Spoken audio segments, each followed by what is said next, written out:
guarantee. Give us a call today at 800-421-SEAL.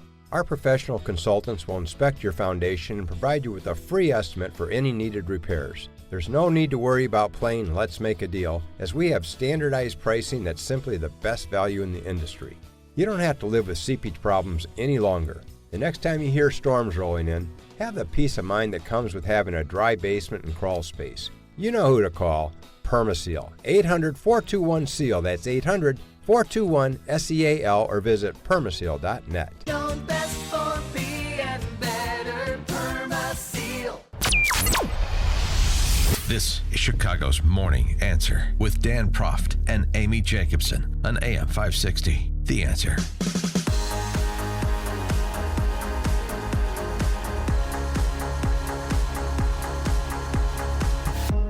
Top of the morning, Dan, and in for Amy J this morning, Kristen McQuarrie, she of the Chicago Tribune editorial board. Kristen, welcome.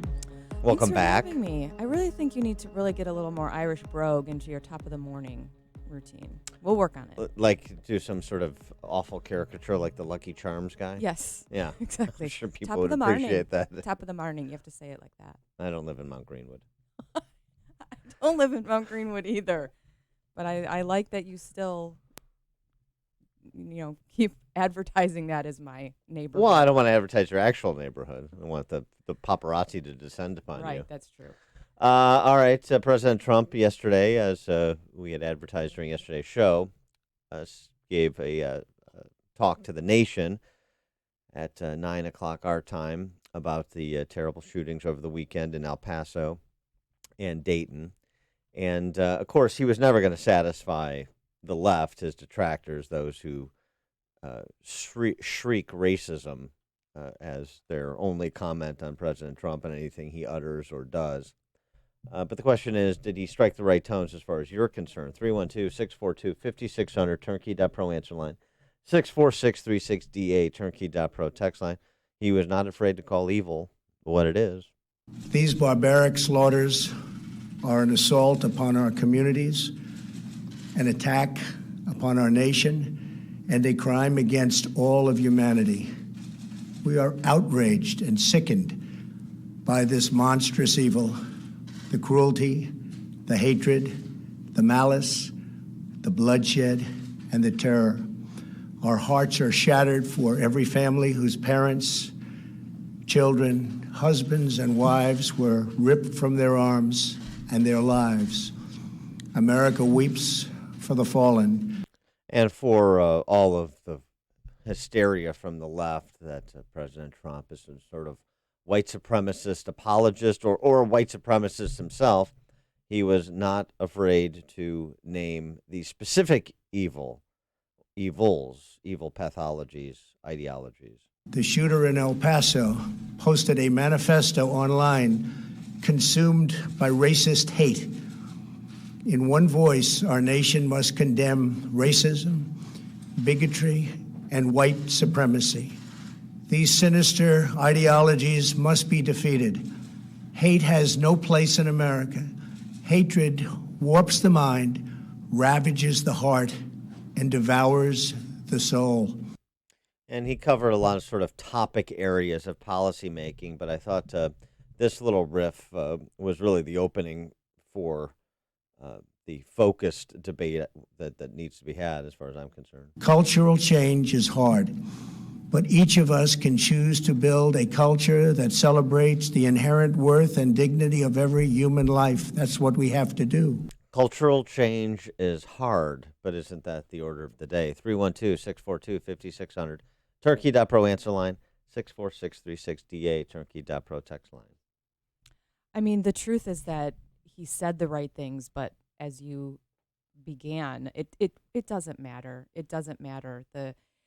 The manifesto, which I've actually tried to search, and I don't know if it's completely taken down, but it does, it expunges Trump, right? The manifesto of the El Paso shooter. He says this doesn't have to do with Trump. I've been having these feelings long before he was president.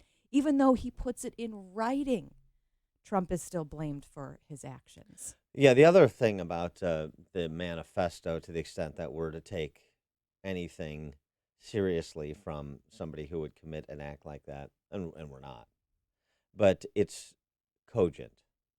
So the idea that this is mental illness, that we're all going to armchair diagnose somebody from afar, there's no indication of mental illness, at least that I've heard. No, the ironic thing is his father's a therapist, Yeah. and Counselor. and we'll get to that. But now his father's a interesting story, and that's an important part of the story. His father's now an energy healer, so not the traditional therapist, but they focus on his reference to The Great Replacement, this white supremacist book written by this French white supremacist named Renan Camus. He also mentions in his screed the Lorax. So are we supposed to, look at Dr. Seuss in a new light because he was mentioned? It's such cheap, anti-intellectual, hysterical, unhinged, guilt by association blathering. But the left, especially these erstwhile contenders for the Democrat Socialist nomination, I mean, they are just unhinged, and this is all they have. They have who can be most morally indignant about the racism they say is present. And Bobby O'Rourke, who could use a little bit more Irish brogue himself. This is him with reporters. Tough guy. He's so outraged. You can't beat Bobby O's outrage. He's been calling Mexican immigrants rapists and criminals. I don't know, like members of the press. What the? Hold on a second. It's these questions that you know the answers to. I mean, connect the dots about what he's been doing in this country. He's not tolerating racism. He's promoting racism. Right. He's not tolerating violence. He's inciting racism and violence in this country. It's wrong from the start, too. I mean, it is astounding that the media doesn't get called out more on their erroneous, or candidates like this, on their erroneous depictions of what he said. As far as I can tell, and I've tried Totally. to look at both sides, he referred to gangsters crossing the border in his 2015 announcement speech that he was running for president. He used the word rapists and other bad people. They're sending us all their bad people. There's also a lot of good people, he said in his Trumpian way. Right. So is that is the sentence that we are still talking about? We're two sentences. The left has two sentences, and they have reinvented those sentences, just like they reinvent and redefine everything else. That sentence and Charlottesville. Right, which was there So- were good people on both sides, and then he clarified his remarks later, right? But nobody talks about that. He specifically said, and I'm not talking about the white nationalists, I'm not talking about the supremacists, just so we're clear. I think he said something along those lines. Hey, that white supremacist president of ours, isn't he the guy that was open to a deal on DACA designees? Isn't he the guy that was open to a deal, not just on DACA designees, but if you provided some resources for border security, he was willing to go beyond what Democrats had asked for initially, or had been pounding their fists about initially, which was anybody who was DACA designation eligible but did not avail themselves of that designation he would be open to providing some sort of path to permanent status. I mean, and that's not exclusively, because but it's mostly Mexican and Central American individuals that we're talking about. He's so hateful. He so wants to purify the country. He's also want make America white again, and all the other kitschy aphorisms of the hysterical left. So when Bobby O asked, "Look at what he says. Look at what he's done." Yeah, okay, I'll look.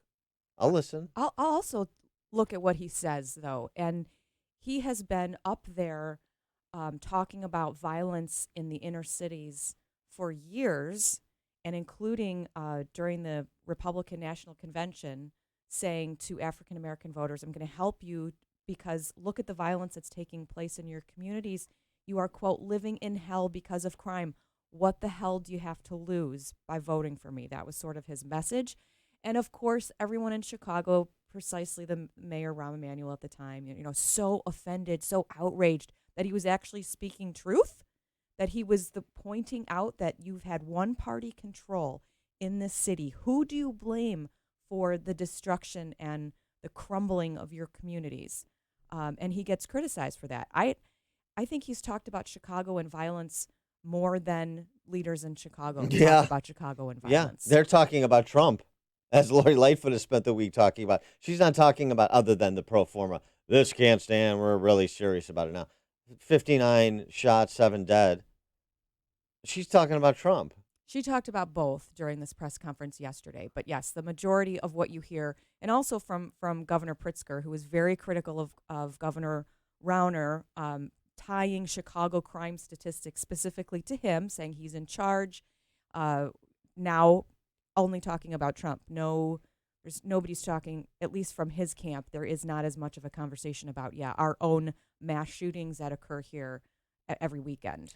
I think this was interesting, too, this Rasmussen poll, because, when you're overplaying your hand, when you're so over the top that even those inclined to be supportive are like, come on, really? Aren't you taking it a little too far? 59% of likely voters do not consider supporters of Trump to be racist. Half of Democrats do. And 49% of likely black voters don't think Trump voters are racist. I'll tell you, you think like, well, that's pretty bad. Half of them do. Considering the blowtorch behind that statement, that is the D.C. press corps, and again, Trump's imprecision with words and his approach doesn't help that. It exacerbates it for certain. But it's to me, that's an indication that they're overplaying their hand. I don't know. That is surprising to me because I'm not really surrounded by anyone who doesn't believe that a Trump voter is a racist. That if you are wearing but you work in a newsroom. Well, I know. But, it has been said out loud among just even my friends and my social circles that if you're wearing a MAGA hat, that's just like wearing a Ku Klux Klan. The hood. Yeah. Mm-hmm. So I'm surprised. It's obviously still a horrific number, but I'm surprised it's not higher because that is the message that just keeps getting drilled into our minds. And we had this story, I think we're going to talk about it later, about this group of Illinoisans who want to separate from Chicago. Right. And that was sort of a theme kind of woven maybe into that story. Is this is Trumpville outside of Chicago, and then you've got Chicago, which is just a total bubble in and of itself that doesn't understand anything outside of its bubble. Well, that's sort of a story about the 2016 election that hasn't been received by the ruling elites either, and it's very likely to be visited on them again in 2020 because there is that ongoing disconnect and ongoing rot within those ruling elite circles. All right, we'll pick up your calls, 312-642-5600, turnkey.pro answer line, after we check the headlines with Mike Scott. 69 degrees. We've had light rain showers and some heavier storms are drifting down from Wisconsin this morning. And stock futures are pointing to a strong open after the worst trading day of the year. Dow futures are up more than 200 points. S&P futures are up. NASDAQ futures are up 1 1/4. This after the Dow lost more than 767 on Monday after tough days in Asia and Europe. Federal prosecutors say they'll seek the death penalty for the man accused of killing more than 20 in a mass murder in El Paso, Texas. President Trump yesterday from the White House saying hate has no place in America. Together, we lock arms to shoulder the grief. We ask God in heaven to ease the anguish of those who suffer, and we vow to act with urgent resolve. El Paso Mayor Dee Margo, a Republican who has resisted meeting with the president in other occasions, will agree to meet with the president during this tough time for his city. This is the office of the mayor of El Paso in an official capacity welcoming the office of the President of the United States, which I consider is my formal duty. Meantime, Ohio Governor Mike DeWine is promising to address some form of gun control after the mass murder in Dayton, Ohio. The governor will announce those proposals later today. In a blow to breakfast lovers everywhere, Perkins and Marie Callender's filing for bankruptcy. Company made the announcement late yesterday after shutting down 29 restaurant locations.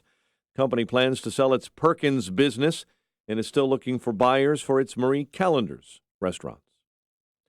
Traffic is backed up following a crash this morning involving two semis on the Bishop Ford. One of the trucks toppled over, carrying bottles of wine, spilling over the entire roadway. More trouble for R. Kelly. The embattled R&B singer has now been charged with 2 counts of underage prostitution in Minnesota from a 2001 incident. And Barney's New York is filing for bankruptcy. The department store chain filed the paperwork yesterday and is putting itself up for sale. Chain is closing stores here in Chicago, along with Seattle. Cubs beat the A's 6-5 at Wrigley Field. Lucas Giolito win number 12 as the Sox beat the Tigers in Detroit 7-4. It's 5:33. A check of traffic and weather on the way next on AM 560. Before you see it on TV, share it on Facebook, or read about it in the paper, hear it here first. This is Chicago's Morning Answer on AM 560. The Answer. Sean Hannity doesn't see any Democratic candidate making sense. Now, some are saying, well, we can't afford everything in the Green New Deal, but we can afford a lot of it. They all support a version of the Green New Deal. Anybody that tries to tell you that there's any moderates running for president on the Democratic Party ticket is just lying to you. The Sean Hannity Show. Afternoons at 2, right before Joe Walsh at 5 on AM 560. The Answer. America is kept safe because the Army National Guard responds, protects, and supports our nation when it needs them most. The Army National Guard responds to disasters such as wildfires and floods. They protect us with missile defense, cybersecurity, and civilian support teams for chemical, biological, and radiological hazards. Be there for your community and your country. Visit NationalGuard.com to learn more about part-time service. Sponsored by the Illinois Army National Guard. Aired by the Illinois Broadcasters Association and this station. Worried you're one of the millions whose identity may have been compromised in the recent breach? Be one of the millions who trust their identity protection to LifeLock. LifeLock now includes the power of Norton for more protection. LifeLock uses proprietary technology to detect identity threats you may not be able to see by just monitoring your credit, like your personal information on the dark web. And Norton Security helps protect against online threats, like emerging viruses and ransomware. Of course, if there's a problem, our agents will work to fix it. No one can prevent all identity theft or cybercrime, or monitor all transactions at all businesses, but LifeLock with Norton helps protect your identity and devices. It's not too late to get protection. Join now and get 10% off your first year. Go to LifeLock.com and enter promo code NEWS. That's promo code NEWS to get 10% off your first year. LifeLock with Norton. More detection, more protection. Hey guys, Ken here from Income Store. I needed to take a minute just to brag on our almost 200 amazing employees. In 2009, we changed our tagline to, "We can grow any business in any industry at any time." The world trusted us and helped us become a 5-time Inc. 5000 honoree. Our 200 employees have done 2 major things at the same time. We manage 1,800 money-making websites and over 260 e-commerce sites for our client partners across the globe. 34% of Americans visited one of these assets last year. But at the same time, these amazing employees have stopped their life every single week and recorded videos and podcasts of exactly how we grow these digital assets. If you're looking to figure out how we do it, just go to door number 1. It's free. You can study thousands of hours of material on how to grow your business. If you have money but no time, go to door number 2. It's a bit pricey, but our managed services are absolutely incredible. You got to check out IncomeStore.com. Our 200 employees are absolutely amazing. Signature Bank is Chicago's fastest growing independently owned business bank. It's a bank where relationships still matter. Signature Bank knows your name and your story. I'm Dan Proft, and I know this because Signature Bank is my business bank. Hi, I'm Kevin Bastuga, co-founder of Signature Bank. If you get the feeling your deposits don't matter to your bank, then maybe you're not with the right bank. At Signature Bank, your deposits matter to us as much as your business loans. Signature provides unmatched banking expertise, custom financial solutions, and the industry's best technology to closely held Chicagoland businesses. Whether your business is looking for a deposit relationship or needs a ready source for financing, Signature Bank is the right bank for you. Call us today to see how Signature Bank can help your business grow and thrive. Signature Bank is looking for their next success story. To learn more about turning your business vision into reality, visit signaturebank.bank. Signature Bank, helping local businesses succeed. Member FDIC, Equal Housing Lender. A lost dog, not a lost cause. Read Catching Murphy, the latest book from the Associated Press, available now exclusively at Amazon.com. 5:38, quick check on the roads, AM 560 traffic center time. Here's Jim. The inbound Bishop Ford Freeway remains jammed from 154th Street to Bovey and Woods Forest Preserve. As crews try and clean up a wine-stained mess. There's a wreck involving two semis, one which was carrying a load of wine. Two right lanes are blocked at Bovey and Woods Forest Preserve. Travel time has jumped to 40 minutes now, 80-94 to the right. Inbound I-57 is a quicker option for many. Just a 3-minute delay now from 111th to Olmsted after overnight work wrapped up. The Edens to Kennedy are wet, but otherwise okay. Inbound Eisenhower, a little tight First Avenue to Des Plaines Avenue. Inbound Stevenson has scattered delays. Harlem to Ryan from 18th to the Circle. That's traffic. I'm Jim Talamonte on AM 560 The Answer. Chicago's Morning Answer continues next. Your official Chicagoland weather forecast. From the 1 Hour Heating and Air Conditioning Weather Center, clouds and sun. We'll have showers and maybe a heavy thunderstorm drifting from the northwest into the Chicagoland area. High 83, clear and 68 overnight. 69 at O'Hare. Next news at 6. Chicago's Morning Answer with Dan and Amy continues next on AM 560, The Answer. This hourly segment is brought to you by Papa Nicholas Coffee. Papa Nicholas, best beans, best roast, best coffee. More of Chicago's Morning Answer with Dan and Amy comes your way now. And make sure to join me, Sebastian Gorka, tonight at 10, only on AM 560, The Answer. Good morning, Dan, and in for Amy J this morning, Kristen McQuarrie, Chicago Tribune editorial boardist. And we're talking about Trump's remarks yesterday and, of course, the reaction to them. Reactions that, frankly, just spilled over from the weekend and the Sunday talkies. It doesn't matter what he says. They were going to rinse and repeat the same things they were saying over the weekend and into yesterday, and they did.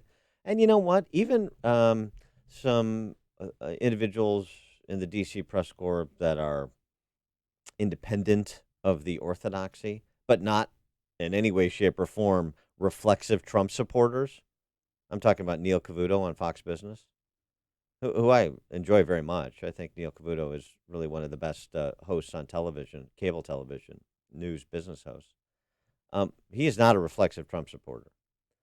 But he had just about enough with Tim Ryan, the sort of lunkheadish Ohio congressman aspiring to be the president after he aspired and failed to be the speaker.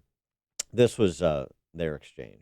Anybody else who pays a little bit of attention understands that this is his MO. This is what he does. And it, like I said, it's not everybody who goes to his rallies or everybody. You can seize but on you're talking on about deal. Politics. You are talking about you're politics. Talking about you just politics, did. Neil. I don't have any interest in politics. I am not talking about politics. I'm not. There are school shootings. You can't blame school shootings on somebody that you just blame them on the president of the United States. But when the president is you just blame the president of the United States. I was talking about President. I was talking about President Obama Fair and enough, others. Sir, I wish you had more time. I just think you've gone one step too far. Neil, enough with the politics, Congressman. No one is interested with the politics. Enough with the politics. No one is interested in the politics and sort of the removal of, I mean, I'll just pick up on where Neil left off. The removal of agency for the responsible party and the sort of the cheapness of visiting all that goes wrong in America, all terrible acts on the President of the United States because you don't like the way he talks about particular issues. You want to impose on him, by the way, something the president of Mexico doesn't. Does that give anybody pause? AMLO, a socialist, sat down with John Micklethwaite, who's the editor-in-chief at Bloomberg News, talk about a range of issues, economic and geopolitical, the relationship with the United States, of course. Here's what AMLO said in response to the question: is the United States, with Trump at the helm, a Mexican ally? When you look at America, do you see it as an ally or as a bully? Es un aliado. He is an ally. We're not betting on politics of force, authoritarianism. We think of the solution to problems. We do not think that the solution to problems should be through coercion. We think of cooperation for development. That's what we're for. And Obrador has previously been critical of Trump, something approximating the rhetoric of the Democrat socialists in America. What does he say about Trump today? And sort of an indicator of their relationship. But now, President Trump is more moderate. He's more moderate with Mexican immigrants, you think? Sí. Yes. This is something noteworthy, and we are grateful to him for that. He also said during that interview that he has a dream that he wants to turn into a reality, that someday during his administration, Mexicans will not be going to work in the United States anymore because they will work and be happy where they were born. Right. And I hope that dream comes true for Mexico. I don't think it's going to come true on Obrador's economic policies, unfortunately. But I appreciate at least, I mean, this is somebody who's an avowed socialist, too, in Mexico, which has a much richer history of that than we do. And there's some even-handedness there. So, I mean, just so we're understanding, hey, Bobby O and Veronica Escobar and the full complement of leftists, you understand, this is what they do to black families in this country, too. If you're not upset, I'm going to be upset for you. You're not upset?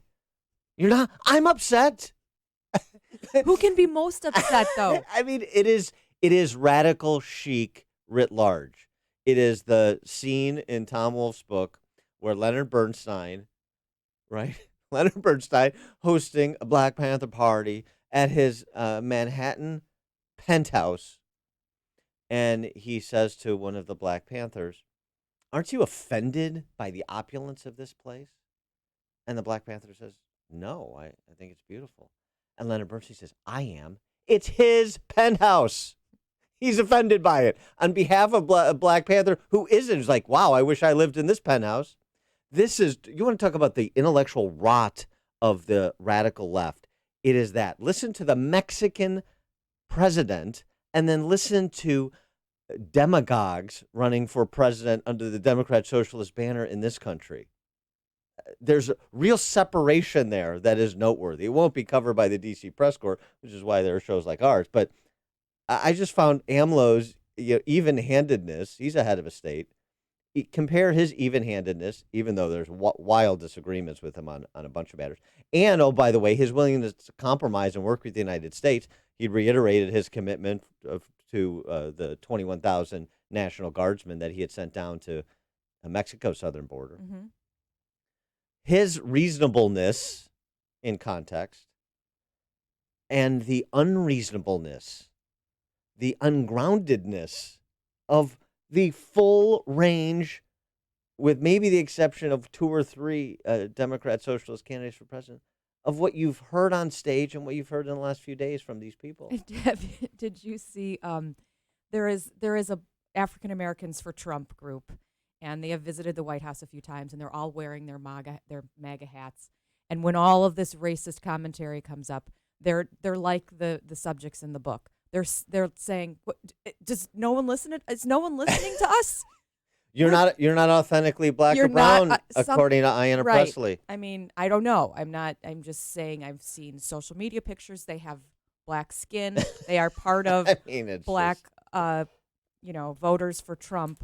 And they're sitting here like waving their arms at all of the liberal media, who, of course, never bothers to pick up the phone and interview them about Trump being racist, and yet he has their diehard support. Someday I don't pretend to speak for black families. That's the job of white liberals, right? Someday I just hope that is fully resonant.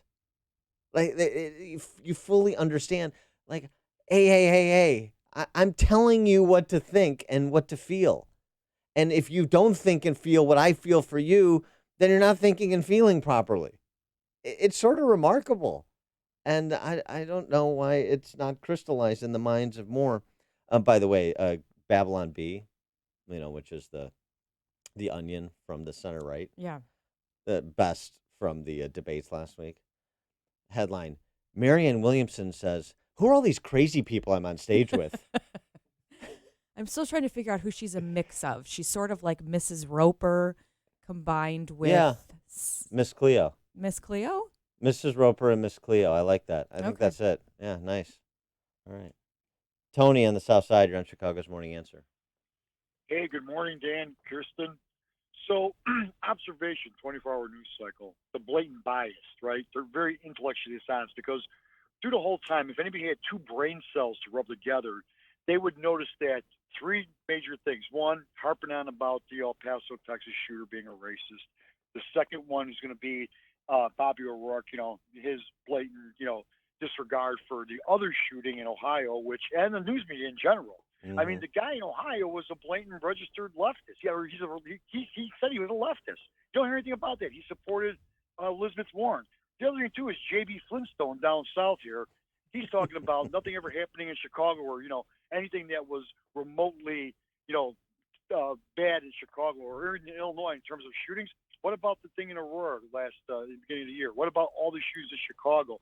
People are already, I think people realize what's going on here. It's all political, and it's a shame because we can't get to the root of what the real problem is. It's the mental illness that's driving us, and, of course, the drugs and and the problems in Chicago. So that's all I got to say. Thanks for the Have a call. good one, guys. Thanks for the call, Tony. Appreciate it. Well, speaking of the Dayton shooter, Jessica Masseth was months into her sophomore year at Bellbrook High School in Ohio when she started getting disturbing text messages from a freshman named, it's the shooter's name. Betts texted, Masseth said that the shooter, ultimately, this kid who turned out to be the shooter, texted that she was on his rape list, describing in detail what he wanted to do to her, even sending her a list of all of his proposed victims to prove she wasn't the only one. She went to the police. I was not surprised at all when I heard his name on the news yesterday, she said. We predicted he would do this 10 years ago.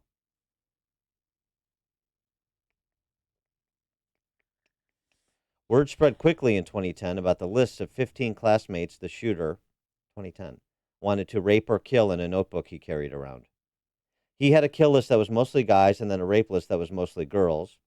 The list basically had any girl who turned him down, any girl who thought they were above him, and any guy that was competition or was seen as a threat. Again, I'm not going to politicize this. This is not, even though he said he was going to vote for Elizabeth Warren, this isn't Elizabeth Warren's fault, what happened in Dayton. But here again, so you want to talk about the things that they want to talk about rather than culture and also adult judgment. 2010, killless, rapeless. Well, you have a girl saying she wasn't surprised.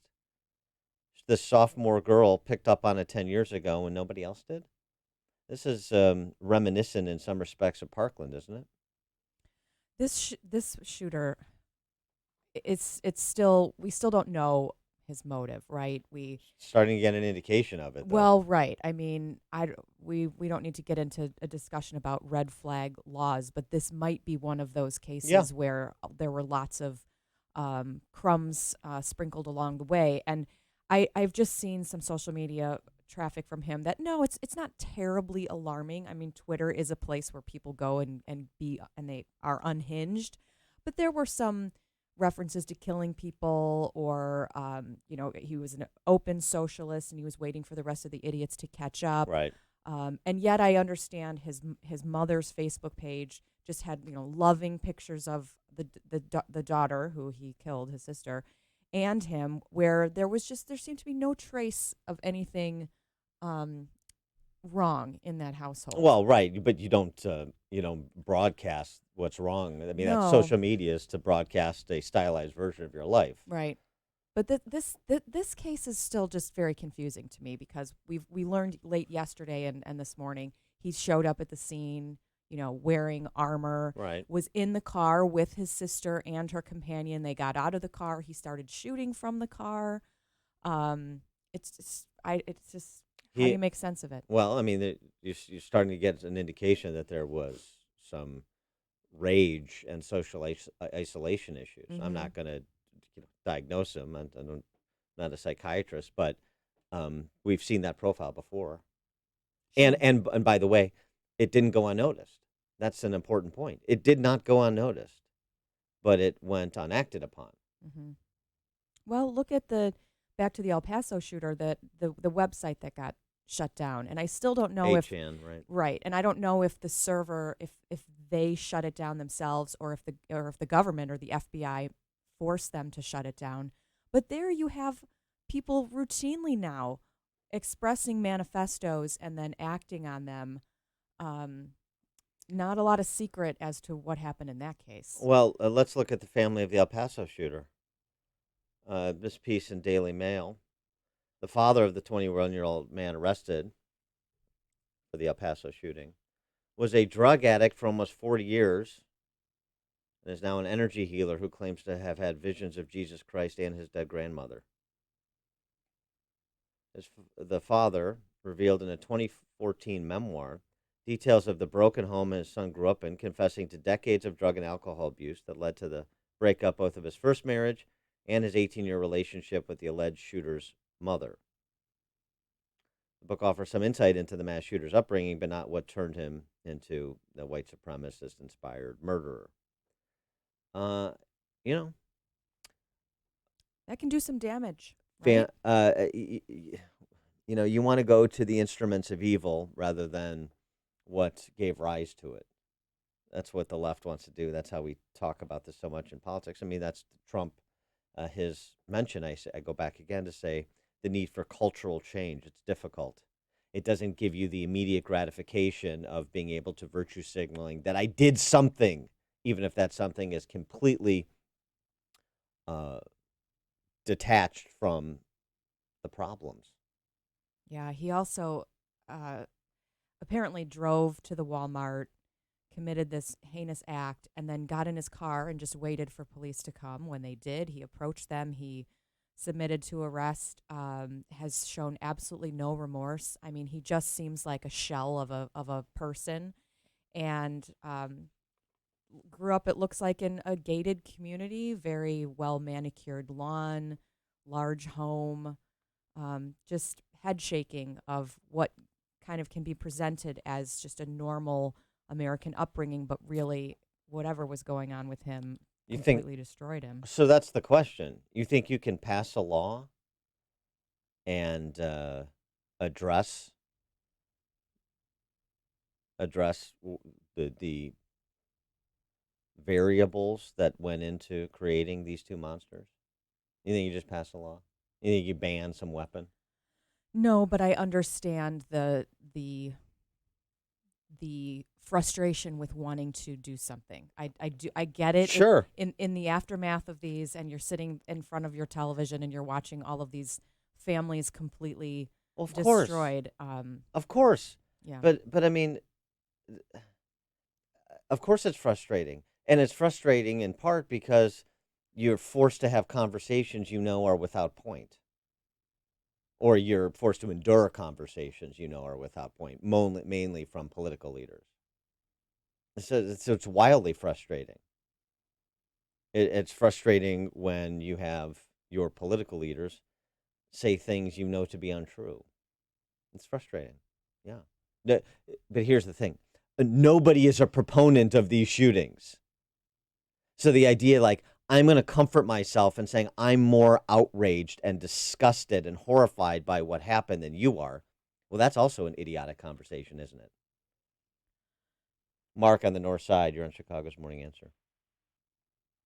Yeah, I was just wondering how you see Trump's path to victory when a few months ago Drudge said in his column that 90% of the media is against him, and now he's being labeled as the racist in chief, and how he's supposed to get back the so-called white Republican suburban women to have them vote for him. How do you see his path to victory? Thanks for the call, Mark. I see his path to victory running right through the unhinged left.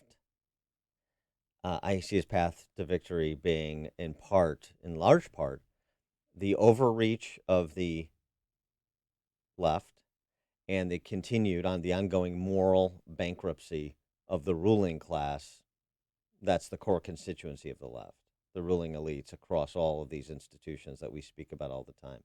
As our friend Kevin Rooney tweeted, I think when Ralph Northam starts weighing in on Trump's white supremacy, they've jumped the shark. Connect with Dan and Amy on the AM 560 The Answer mobile app. Just text the word app to 64636 to download the app today. If you're a healthy, self-employed small business owner with income too high to qualify for an Obamacare subsidy, I have good news. Recent regulatory changes have created new, lower-priced health insurance options that are available to you right now. These policies include a nationwide PPO with access to Chicago's teaching hospitals like University of Chicago, Northwestern, Rush, and Lurie Children's Hospital. Did you know that a self-employed husband and wife team can purchase group health insurance that covers pre-existing conditions, even if they have no employees? Are you nearing the age of 65 and trying to figure out the Medicare maze? Call me. I can help. If you're tired of calling a bureaucrat at an 800 number to help you navigate Obamacare, then you need a local expert on your side. Your own health insurance mentor. See Stephen Tucker from healthinsurancementors.com as someone I know and trust. He's a 20-year licensed broker who's been educating our listeners for 7 years. Steve, how can our listeners get in touch with you? Thanks, Dan. They can visit healthinsurancementors.com or call me directly at 630-674-1551. WIND, Chicago.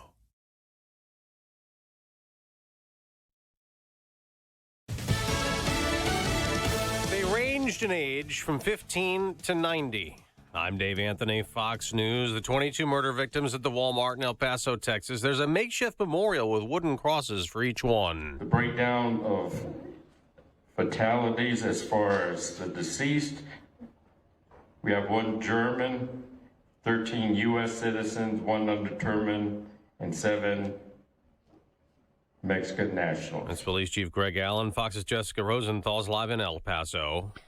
Dave, El Paso's Mayor DeMargo says he's anticipating a visit from President Trump Wednesday and will receive him out of obligation as mayor. But some in El Paso say they do not want the president to come. Viola told me while shopping at the mall next to Walmart, I blame him a lot for this. She thinks the language the president's used towards migrants played a role in this shooting. Police released a list of the names of the 22 killed and say the shooter is talking, that he drove at least 10 hours from just outside of Dallas, got lost here in El Paso, and ended up at the Walmart because he said he was hungry, Dave. Jessica, there were more vigils in Texas and Ohio. Hatred and evil will not triumph. That's in Bellbrook, where the gunman who murdered 9 people in the Dayton shooting came from. Investigators looking into social media, which apparently showed Connor Betts was killed by police, was not a fan of President Trump. He liked Elizabeth Warren and opposed the Second Amendment. Democrats remain critical of President Trump, especially for saying this. Mental illness and hatred pulls the trigger, not the gun. They keep pushing for stricter gun laws. Bernie Sanders, who's running for president, also had words for Senate Republican leader Mitch McConnell. Stop allowing the NRA to dictate gun policy in America. He wants extended background checks on all gun sales. McConnell put out a statement that Senate Republicans are prepared to do their part, wanting solutions to protect communities without infringing on Americans' rights. This is Fox News.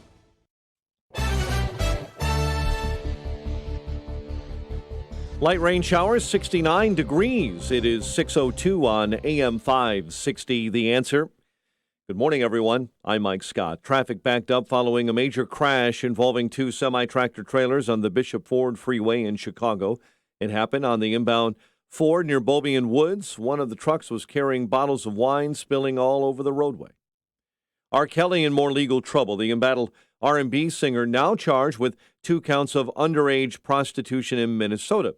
Hennepin County Attorney Mike Freeman in Minnesota saying Kelly's being charged for his conduct with an underage girl in 2001. After some discussion, she was offered $200 to take her clothes off and to dance before him. She accepted the $200. He got naked and they proceeded to dance. Kelly is currently being held without bail, awaiting trial on 2 separate federal indictments. An unknown woman facing a felony charge in the death of a baby found inside of a backpack near Wheaton nearly 3 years ago.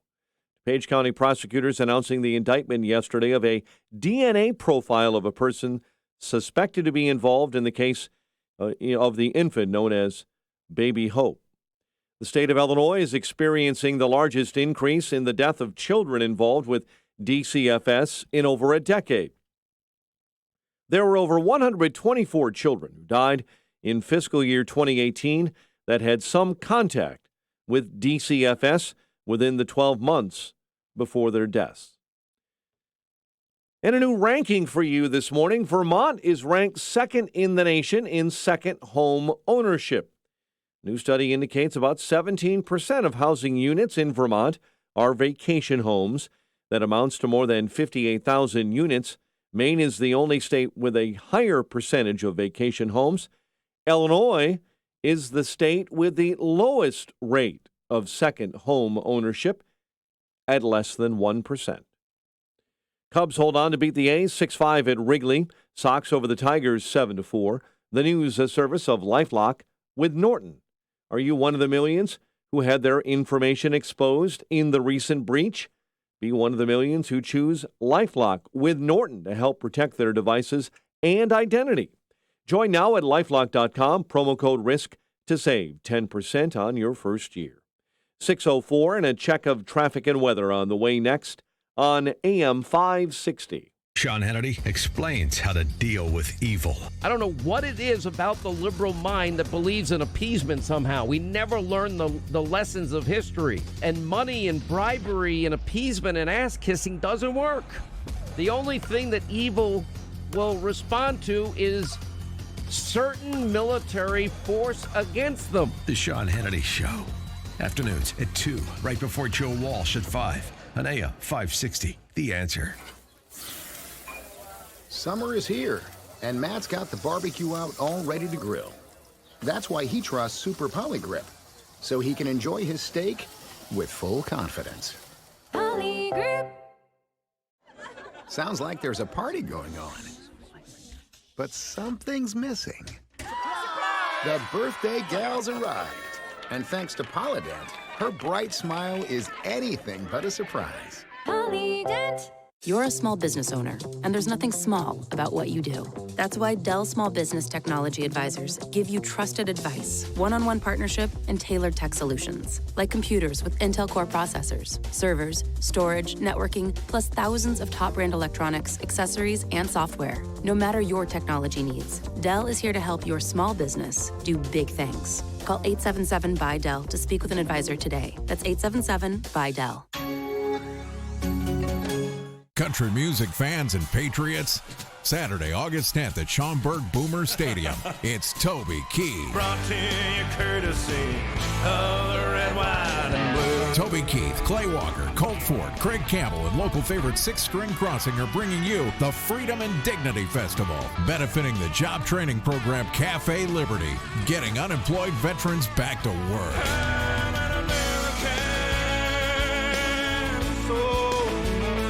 Tickets now or make a donation to support Getting Unemployed Veterans Back to Work at freedomanddignityfestival.org. That's freedomanddignityfestival.org. Made in America. A music festival that loves America, our flag, and our veterans. Made in America.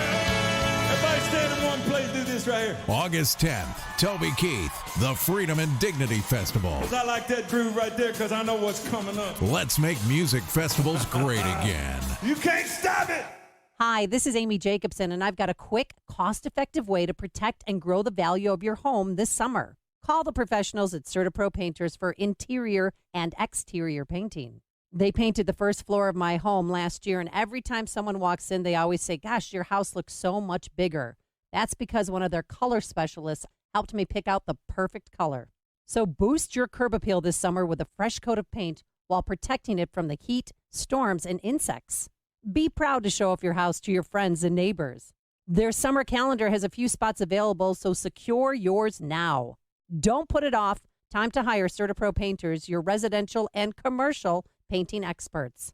You can schedule a free estimate online at CertaPro.com. That's Certa with a C, or call 1-800-GO-CERTA. Each CertaPro Painters business is independently owned and operated. Get a free estimate at CertaPro.com or call 1-800-GO-CERTA. CertaPro Painters, we do painting, you do life. If the recent data breach has exposed your personal info, don't wait for your ID to potentially be stolen. Get help now. LifeLock with Norton helps protect your identity and devices. Join at LifeLock.com. Use promo code RISK to save 10% on your first year. It is 6:08 on AM 560. It is time for a dry basement and a healthy home. It's time to call Permaseal, 800-421-SEAL. And time to check the roads in the AM 560 Traffic Center with Jim Telemonte. Inbound Bishop Ford Freeway traffic is jammed solid. 159th, Bovey and Woods Forest Preserve. 2 right lanes are still blocked. Clean up an earlier wreck involving 2 semis. One was hauling a load of wine, so we have stuff all over the roadway with crates and bottles. 45 minutes is the travel time. 8094 to the Rhine. On I-57, got just about a 5-minute delay. 111th to Verge. Inbound Ryan is 22 minutes. 95th to downtown. Outbound 18 with a crash at 63rd in the right lane. The Edens is okay. Kennedy, 25 minutes. O'Hare to downtown. Eisenhower, 35 minutes. 390 to First Circle. Stevenson, 48 minutes. 355 to the drive. There are some metro delays. It's traffic. I'm Jim Telemonte. On AM 560, The Answer. Chicago's Morning Answer continues next in our 1-hour heating and air conditioning weather center. Meteorologist Steve Williams. Partly sunny, shower or thunderstorm today, high 83. It'll be mainly clear tonight, low 68. Sunny tomorrow, the high 87. A shower or thunderstorm on Thursday morning, and partly sunny with a high at 83. I'm Steve Williams on AM 560. The Answer. Clearing skies, 69 at O'Hare. Next news, 6:30. Chicago's Morning Answer with Dan and Amy continues next on AM 560. The Answer. This is Chicago's Morning Answer with Dan Proft and Amy Jacobson on AM 560. The Answer.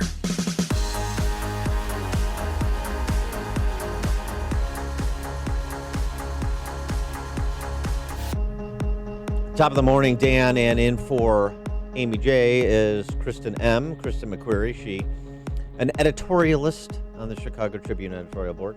Top of the morning. Well, that's good. You're Irish. You You're can not get away with taking that. my advice. Your name is McQuarrie. That's I would true. I'm expect actually nothing less. more Scottish than I am Irish. What are Do you? do Willie What are the you? You're a mutt. groundskeeper. Do Willie the groundskeeper. I don't know that. Is that Caddyshack? Oh, I'm God. sorry. And I'm a child of the 80s, so I should know this, right? Simpsons. Oh. Groundskeeper Willie. I didn't really ever watch The Simpsons. I'm sorry. What? I know. What? Do you want me to leave now? I'll just show myself. That's out. unbelievable. That's I'll not. just That's no. show This myself is. out. It's unbelievable. I mean, I watched it enough to know there's Maggie and Homer and Bart and. Yeah. Okay. So you never watched it. I mean, I guess you had a life. Not everybody did. I understand. Growing up. All right. We talked in the first hour, of course, about Trump's remarks and the continued fallout from those atrocities over the weekend. But the other big story yesterday, I want to get to Trump's China policy. China, how is it working? Not so well, are according you- to my stock market portfolio Yeah. today. So Dow sheds 3% yesterday. It was a hammering, and it looks like it's going to be another bloodbath today if the futures market is any indication. So are you ready to walk away from tariffs as the path to disciplining the Chinese? The Chinese communists. The Chinese communists who are not on a 2020 timeline. Are you ready to have Trump find a way out rather than descend deeper into this trade war? 312-642-5600, turnkey.pro answer line. 64636DA, turnkey.pro text line. There's no indication that Trump is. I wouldn't expect him to give any, but here's what he said yesterday to the press. Any amount that China sucks out, we're making up out of the billions of dollars that we're taking in. Remember this, our country is taking in billions and billions of dollars from China. We never took in 10 cents from China. And out of that many billions of dollars, we're taking a part of it and we're giving it to the farmers because they've been targeted by China. The farmers, they come out totally whole. That's just not true. That's not how it works. Neil Cavuto couldn't allow that statement to go without comment. China isn't paying these tariffs. You are, indirectly and sometimes directly. It's passed along to you through American distributors and their counterparts in the United States who buy the stuff from the Chinese and then have to pay these surcharges. Not the Chinese government or China in particular. I didn't quite understand what he was saying about the devaluation and how that is costing China. Be that as it may, this latest round of tariffs that kick in on September 1 on $300 billion worth of goods at 10%, that will most directly be felt by consumers directly because that happens on almost entirely consumer items rather than industrial-related items. But just wanted to clarify that. Governments don't pay these things. You do, one way or another. Yeah. And the data from the Labor Department makes that clear, as does, I don't know, sort of the axiomatic laws of economics. Explain to me, though, as just, a layperson here who doesn't follow his policy as closely. Well, you're a journalist. You're not expected to know math to or understand economics. Yeah. Was he correct in his posture initially, though, to put some pressure on China as it related to their stealing of our technology and getting away with? No, you're shaking your head. No. Okay. There's no question he was. There's no question that China is a bad actor. That is not in dispute. And look, I find Peter Navarro the most detestable of the bunch. By the way, I don't know what the hell he's doing in the Trump administration. I mean, number one, he's somebody who supported Obama's proposed carbon tax to combat global warming. He is a many-time candidate for office in California, always from the left, including a failed bid for Congress as a Democrat. And his Harvard degree notwithstanding, there's a lot of people from the Ivy League that don't apparently understand economics or do and have an ulterior agenda. Peter Navarro was on with Chris Wallace over the weekend, and it was a difficult interview to watch for a lot of reasons. But here's what, just to be generous to Peter Navarro, much more generous than he is to people who are free marketeers, who he demagogues. He doesn't make an economic argument, he makes a political one. And that's the first indication of the vacuousness of his economic arguments. But Navarro is right about China when he says this. The 7 deadly sins here, basically, it's stop stealing our intellectual property, stop forcing technology transfer, stop hacking our computers to steal our trade secrets, stop dumping into our markets and putting our companies out of business, stop their state-owned enterprises from heavy subsidies, stop the fentanyl, stop the currency manipulation. These are all structural changes. And yesterday, the U.S. designated China as a currency manipulator, which it has a rich history of doing. That was purposeful on behalf of the communists to make China an export-driven economy. You understand that Trump's trade policies are producing precisely the opposite results he said they would produce. He obsesses about trade deficits. I do not, because I see them as good surpluses, because I passed an Econ 101 course. I mean, Trump did too. I mean, he's a Wharton Business School graduate, so I'm not saying he's dumb, but he's wrong on this. And strategically, this is not working because you don't have leverage on China you think you have. Well, so we put tariffs on China. China puts tariffs on us. We bail out our farmers with money that we're borrowing from China. Do I have that right? Well, yeah. I mean, in part, yeah. Yes. Yeah. I mean, when we say we put tariffs on China taxes its people. Yes. And makes consumer goods more expensive. So we respond by also punishing our people. We'll show you. You think you can just punish your people? and the American people won't get it too? No, we're going to punish our people too. That's the logic of it, which is to say there is no logic of it. But here's the thing. Look, we can do the economics discussion all day long, and I'm happy to do it on the currency manipulation, on trade policy. The larger point here is taxes are anti-growth. Tax policy is anti-growth. And as much as we're talking about the left's rhetoric and trying to brand Trump a racist, and that imperils his reelection, let me tell you something. The thing that most imperils Trump's reelection is this trade policy with what has been for some time now America's number one trading partner, the Chinese. And the idea that you have leverage over China because they had their lowest GDP growth last quarter in 25 years, and because they have some unrest in Hong Kong, you understand that China has no problem murdering, the Chinese communists have no problem murdering their own citizens, much less enduring whatever they have to endure to keep their kleptocratic government afloat. Where do we have leverage then? We have leverage by doing what the Chinese don't want to do. Doing what the Chinese do not want to do. The response to protectionism is free markets. Why would we follow the paradigm of Chinese communists, other protectionist nations? The idea is being unilaterally free market. Number one, reduces the cost of living for Americans. Reducing the cost of living for Americans. Increases Americans' purchasing power. Improves the quality of life for Americans. Isn't that the point? Number two, that's the real leverage to get markets opened to U.S. goods, where you're going to deal with somebody that's at least attempting to operate in good faith. That the Chinese are not and have not been, as Trump has found out, every time he thinks he's about to kick the football and it gets pulled away. And now we're further through the looking glass, aren't we?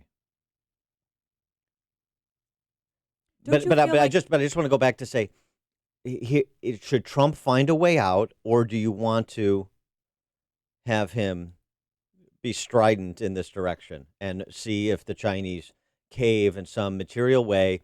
And this idea that the president and Larry Kudlow have been floating for some time, that I don't even think Peter Navarro, the likes of Peter Navarro, one of his trade advisors, and Lighthizer, who's sort of a mechanic on the issue, I don't think Navarro wants it. I don't think he wants a low tariff environment.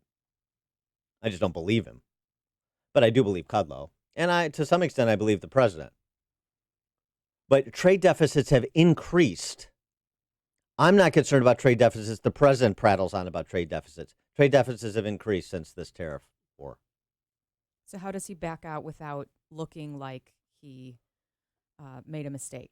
I mean, to me, this was personal from the beginning. Do you remember, again, back to the escalator moment when he announced he was running? He spent a lot of time then, and has continued to spend a lot of time talking about how he personally felt unfairly treated by his business interests with China. Yeah, but I mean, to be fair to Trump, and I'm not surprised by this. Trump telegraphed it. He didn't just telegraph it as a candidate in 2016. He's been talking about China for 30 years. To his credit, in the sense of trying to warn America that China is not a good actor on the international stage when it comes to a lot of issues, human rights, but also trade, that they are predatory in nature, that they are thieves. That is a feature of their economy, their command control economy, thievery. He's absolutely right about those things. The question is, how do you deal with it? How do you impose discipline? Would this work if he were not on a 2020 timetable? Well, I mean, if he would, but he would never do that, right? I mean, yeah, sure, the Chinese communists are in power until they're overthrown. I mean, that's not. I just mean right.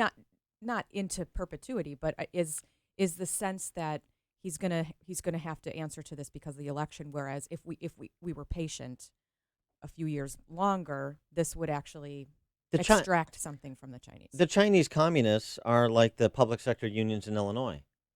You don't like, we don't like the guy in office now? We'll just wait him out. We're going to be here forever. He or she is not. So we got a problem in the governor's office, or we got a problem in some other office? We'll wait him out. We'll get him next go around, and then we'll be on our merry way. And it seemed to work well for them in Illinois, the public sector unions. Not for everybody else. And I would say the same thing about the Chinese communists. I'm not saying the public sector unions are communists. I'm also not saying that they're not. At the boss level, just to clarify before I get hysterical calls. I mean, we seem to have forgotten the brutality of this regime because I don't know why exactly. There's a new book out called One Child Nation, which is a review of China's one-child policy, film, I should say. It was the winner of the Grand Jury Prize at the Sundance Film Festival. It premieres in about 3 days. It premieres this weekend on Amazon. It's a documentary that examines the one-child policy there and the destruction of the female population and the associated collateral damage in that nation. I mean, in addition to the tens of millions Chinese communists have killed over the years, over the generations. I mean, who do you think you're dealing with? They don't want what we want. So the president should act in the interest of what we want and the path of least resistance to get there. What he's doing now, isn't it? Mike on the north side, you're on Chicago's Morning Answer. Good morning, Dan. Good morning, Kristen. Thanks for taking my call. Dan Proft, you are a cheese-eating surrender monkey. Right. What is wrong with you? Listen. He's kicked off the bowling team, Mike. Industrial output is through the roof. It's at the maximum in Vietnam. Have all those foreign-owned companies moved their manufacturing to other countries? Everybody in Asia hates the Chinese. Mm-hmm. They're at war with the Philippines. Don't like them. South Korea, Japan, Vietnam, Singapore moved the manufacturing there. One of the liberal mouthpieces for the Democratic Party reported online, CNBC or CNN, said that China's going to start buying their oil from Tehran. And prices of oil are going to drop $30 a barrel in this country. Great. They're at $54 a barrel now. They go to less than half. Gas will be under $2 a gallon. Food prices will drop because transportation costs will drop. Trump will get reelected in a landslide. Now, you remember, Dan, I called 2 months ago, told you Trump was going to win in a landslide, and he was even going to carry Illinois, and you laughed and scoffed at me. I will continue to laugh and scoff at you, particularly of that last statement that he's going to carry Illinois. But okay, go ahead. Well, listen, 50% of the Hispanics I work with, and I work for the city, and 40% of the blacks are going to vote for Trump. They like what he's doing. Gasoline prices drop. The economy keeps improving. Yeah. Thanks for the call. Thanks for the call, Mike. I get it. I mean, that's I mean, Mike from the north side, I love you. I really do. You're always fun. Great nickname creator. I've never heard you say that you love anyone. No, I mean he's great. I like Mike. I like his calls. He's great. The level of magical thinking on that riff is remarkable. I mean, there is nothing he said that is true. I'm sorry. I mean, it just in terms of just sort of baseline economic reality, and not to mention political reality. Trump is going to get 40% of the black vote. If he gets 15% of the black vote, then he's going to win in a landslide. He's not getting 40. And he's not winning Illinois. No, he's not. Here, a good piece by Don Boudreaux, who caught this too. I mean, just the flim-flammery of this rhetoric in support of this policy that is not working and was destined to fail, frankly, as I said from the outset. But okay, I'm a bad guy. Don Boudreaux at Cafe Hayek notes, President Trump made an unintentional admission. So far, the consumer is paying nothing, right? That's what Trump says. That's what Peter Navarro effectively says. Never mind that President Trump is factually mistaken. If he were correct, as he obviously thinks he is. His tariffs would be failing to protect a single American firm or worker from Chinese imports, right? If despite President Trump's tariffs, the American consumer is indeed paying nothing, the American consumer has encountered neither the slightest rise in prices of Chinese goods nor the slightest reduction in the available and quality of these goods. Thus, the president's tariffs have failed to prompt the consumer to increase even by a smidgen his or her purchases of American-made goods. That's implicit in the statement the consumers paid nothing. It's a great catch by Boudreaux. Remember, one of the purposes of tariffs, President Trump's tariffs in China, increase the sales of American firms that compete with Chinese imports. And he's saying that that's not happening. Right. Tom in Deer Park. Dan. You know, I bet you aced all your econ classes in high school and college, didn't you? I did. Yeah, you probably read about Adam Smith, Frederick Hayek, Milton Friedman, and it's why you speak so eloquently about it on the radio. But you're not with the times, as the previous caller proved, as the president's administration proved. It's the new nationalist, socialist, democratic, handout to the farmers, move the currency, impose tariffs. That's the new economics. So everything that you learned and you espouse to your listeners, it ain't sinking in. Let's just go with Tucker Carlson and Elizabeth Warren and get it over with, brother.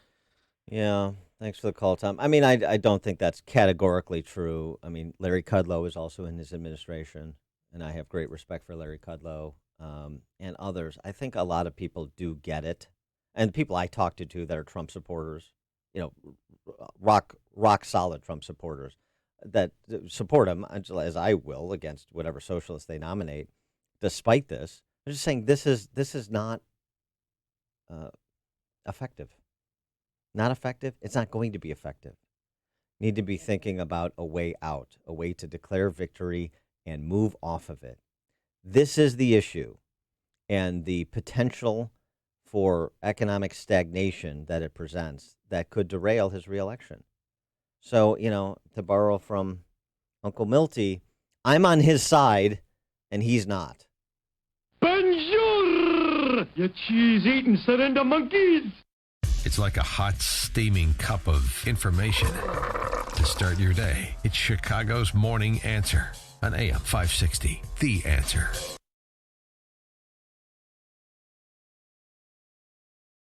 IGDirect.com. Do you have a family? Would you like to help make sure they'll be taken care of if anything were to happen to you?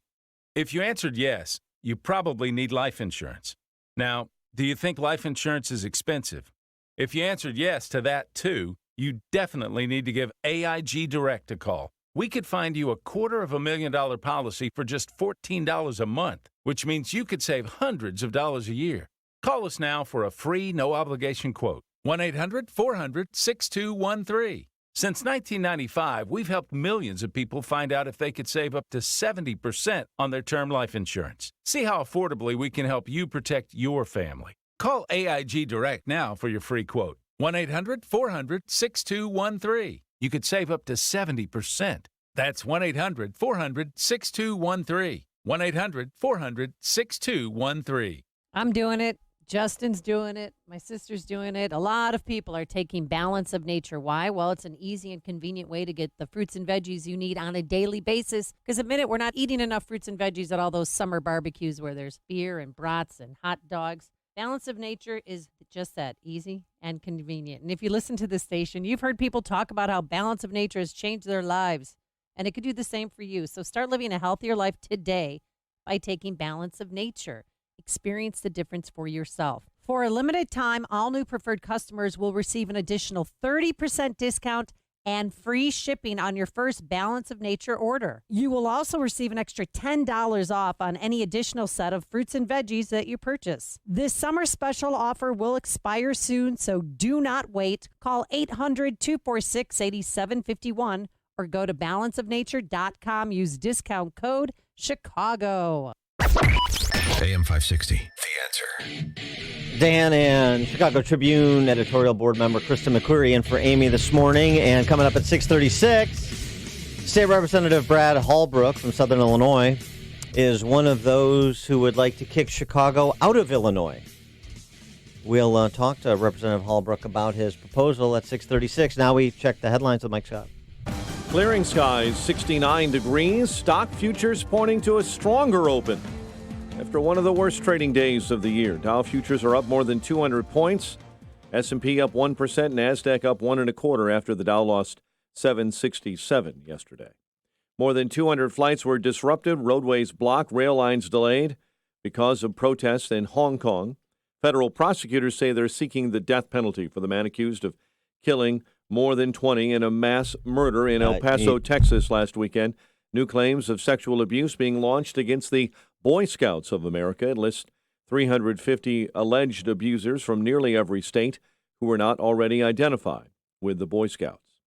President Trump saying yesterday, hate has no place in America. In an address heard right here on AM 560 yesterday, the president condemned the weekend's deadly mass shooting. First Lady and I join all Americans in praying and grieving for the victims, their families, and the survivors. At 6:33, here are some other stories we're following this morning. Traffic backed up following a crash involving two semi-tractor trailers on the Bishop Ford. In Chicago, it happened on the inbound side near the Beaubien Woods. An unknown woman now faces a felony charge in the death of a baby found in a backpack near Wheaton nearly 3 years ago. DuPage County prosecutors announcing the indictment yesterday of a DNA profile of a person suspected to be involved in the case of the infant known as Baby Hope. Chicago sports, Cubs beat the A's 6-5 at Wrigley Field. Lucas Giolito notching win number 12. White Sox beat the Tigers 7-4. The news service of LifeLock with Norton. If the recent data breach has exposed your personal information, don't wait to get help in case the info is used to steal your identity. Get LifeLock with Norton and help protect your identity and devices. Join LifeLock.com, promo code RISK, save 10% on your first year. 6:34, a check of traffic and weather on the way next on AM 560. The mainstream media wants to divide Americans into neat little groups, and they want you to believe that everyone in each of those groups thinks alike. John Anthony and Charles Love are here to blow up that lie. Join them for Black and Right this Saturday at 1 p.m. when they expose the lies of the media and the hypocrisy of the left and have fun doing it. It's Black and Right this Saturday at 1 p.m. right here on AM 560. The Answer.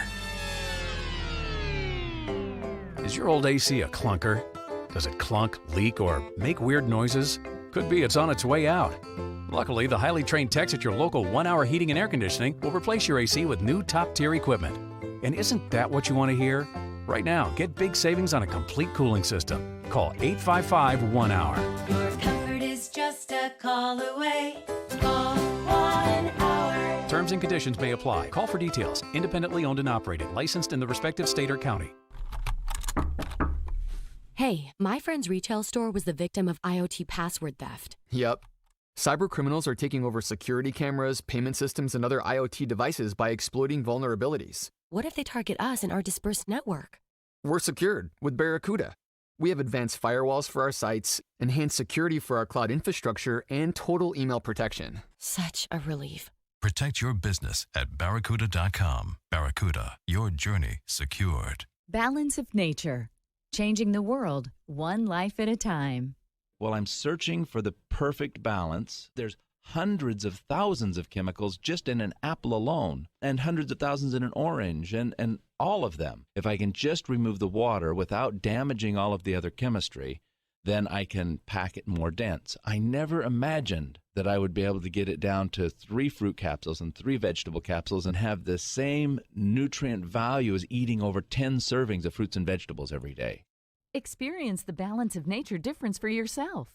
For a limited time, all new preferred customers will receive an additional 30% discount and free shipping on your first Balance of Nature order. You will also receive an extra $10 off on any additional set of fruits and veggies you purchase. This summer special will expire, so don't wait. Call 800-2468-751 or go to balanceofnature.com and use discount code CHICAGO. A lost dog, not a lost cause. Read Catching Murphy, the latest book from the Associated Press, available now exclusively at Amazon.com. 637. In our AM 560 traffic center, here's Jim Telemonti. Well, there's no improvement on the inbound Bishop Ford freeway. Traffic is packed solid from 159th Street to the Bobby and Woods Forest Preserve. 2 right lanes remain blocked after a wreck involving 2 semis and a spilled load of crates of wine and bottles. 50 minutes is the drive time. 89.94 to the merge. Torrance Avenue and I-57 are pretty good alternates. At least I-57 is. It's just a little heavy, 119th to 111th. And only 2 or 3 minutes worth of delays on I-57. And the Ryan is 22 minutes 95th to downtown. Outbound 16 after a crash near 63rd. Aiden's 20 minutes like Cook to Montrose. Kennedy 25 minutes O'Hare to downtown. Eisenhower 50 minutes 390 to downtown. Crash at 17th on the right side. It's traffic. I'm Jim Telemonti. On AM 560 The Answer. Chicago's Morning Answer continues next. Your official Chicagoland weather forecast. From the 1 Hour Heating and Air Conditioning Weather Center. Times of clouds and sun this morning. A shower or thunderstorm could pop up by the afternoon. High 83, clear and 68 overnight. Currently 69 at O'Hare. Next news coming up at 7. And Chicago's Morning Answer with Dan and Amy continues next on AM 560, The Answer. Experience the many restaurants of Seven Bridges on the evening of August 8th at the Golf Club in Woodridge, Illinois. Aside from great tastings and treats, Sample Seven Bridges will have prize drawings and DJ entertainment throughout the evening. Visit chambers630.com to register. When you've got questions, he always has an answer. It's Sean Hannity this afternoon at 2, right before Joe Walsh at 5 on AM 560, The Answer. Top of the morning, Dan, and in for Amy this morning, Kristen McQuarrie, Chicago Tribune editorial board, and here's another fun story about this godforsaken state. From the Tribune. Oh, well, yeah. But I'll start with the Sun-Times. Oh. How about that? Does that hurt your feelings? A little bit. Mm-hmm. What's the story? Carrie Austin, she's a longtime 34th Ward alderman. Alderman Carrie Austin and her 6 children and stepchildren have declared bankruptcy 14 times, often while they were holding down government jobs, largely at City Hall, according to the Sun-Times report by Lauren Fitzpatrick. Mm-hmm. The bankruptcy petitions filed by Austin and by her family over the past 2 decades have sought to get them out from under debts, including federal taxes, court fees, highway tolls, and City of Chicago parking fines. One daughter's filed for bankruptcy court protection 5 times. One of her sons has 4 cases. Austin was named in a federal grand jury subpoena seeking records regarding her latest home purchase as well as campaign finances. Back in June, you remember FBI agents in their customary fashion, flak jackets donned, took files and equipment out of her South Side office. I didn't help them get anything. They got them on their own hard work, said Carrie Austin in a February 29th deposition in a lawsuit filed by a former city worker who was fired over an on-duty accident that involved her son. And then the Sun-Times goes through all of the various bankruptcy filings. 14 Carrie Austin and her 6 children and stepchildren have filed. Yeah. Yes, for parking tickets. $2,400 owed to People's Gas. This was just one of her children. Her husband owed $13,000 in child support for a child from a previous relationship. Mm-hmm. They were both earning at the time a total of, I think, $6,800 a month. I mean, wait for it. Carrie Austin, up until recently, was the budget committee chairman in the city council. Yeah. Chicago, don't go changing on me. Don't you dare change on me, Chicago. you rascals. Isn't this fun? You know, it's just, I tweeted something about this earlier. For all the people in the city who just follow the rules and get up every day and go And work vote. at some crappy job. Yeah. And then vote pay- for Carrie Austin. and pay that. Well, she rarely has an opponent. She actually has the last 2 election cycles, but who pay their parking tickets and take a bus downtown to show up at court for child custody hearings or whatever.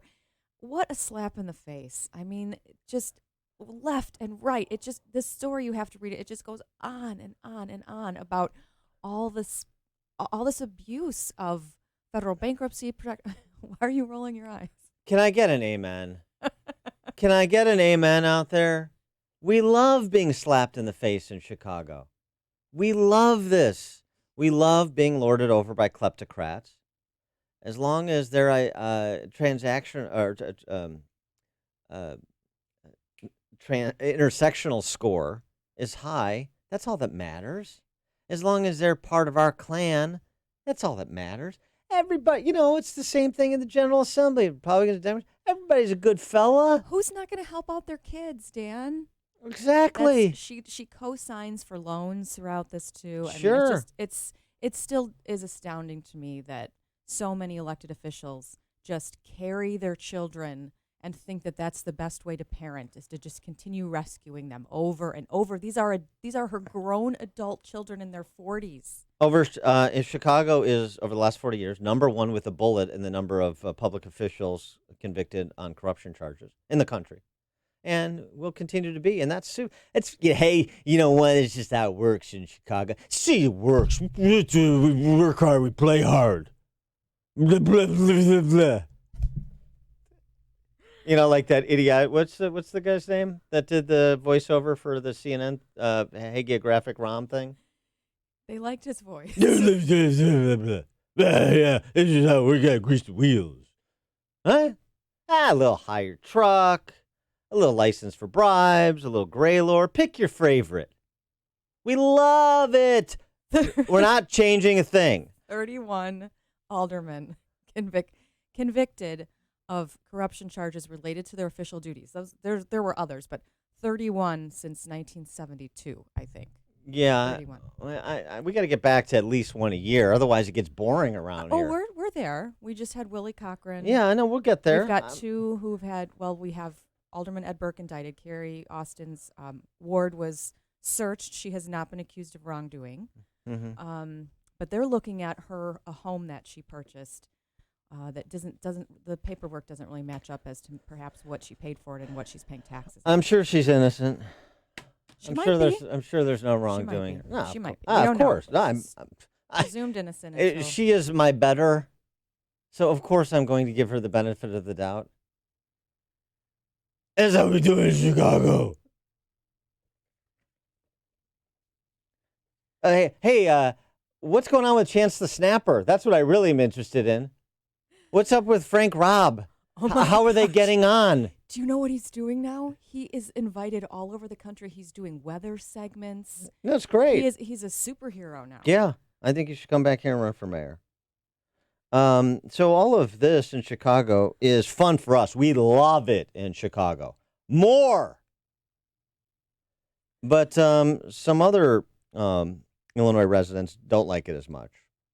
Those that live in central and southern Illinois that feel like they sort of get crowded out by Chicago in terms of opportunities and distribution of state resources and the like.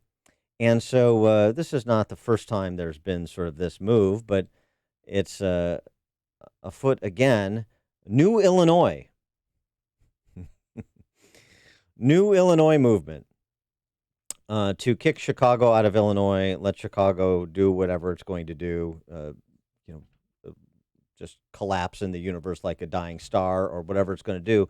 But some of the folks outside of Chicago don't just want a Lincoln County where you can separate some of the suburbs from Cook County. They want a whole new state that doesn't include Chicago. Maybe I'd probably say, oh, yeah, I mean, this is like that. Cook County and then the other 101 counties. So Cook County would be a state, and the other 101 counties would be a state. And despite the fact that that's never going to happen, they're pursuing it. I mean, I guess there's nothing else going on in Springfield. I feel their pain. I get it. These are my people. I get it. I totally get it. Corruption, debt strapped to them, ruling class politicians from Chicago making all the decisions about their taxes, their livelihood, their schools, the Cullertons, the Madigans. I totally get it. You know what one problem is, though? A lot of those legislators outside of Chicago dance to the tune of those political ruling class Chicagoans you're talking about. They Not all fall of in them. line. There's a few.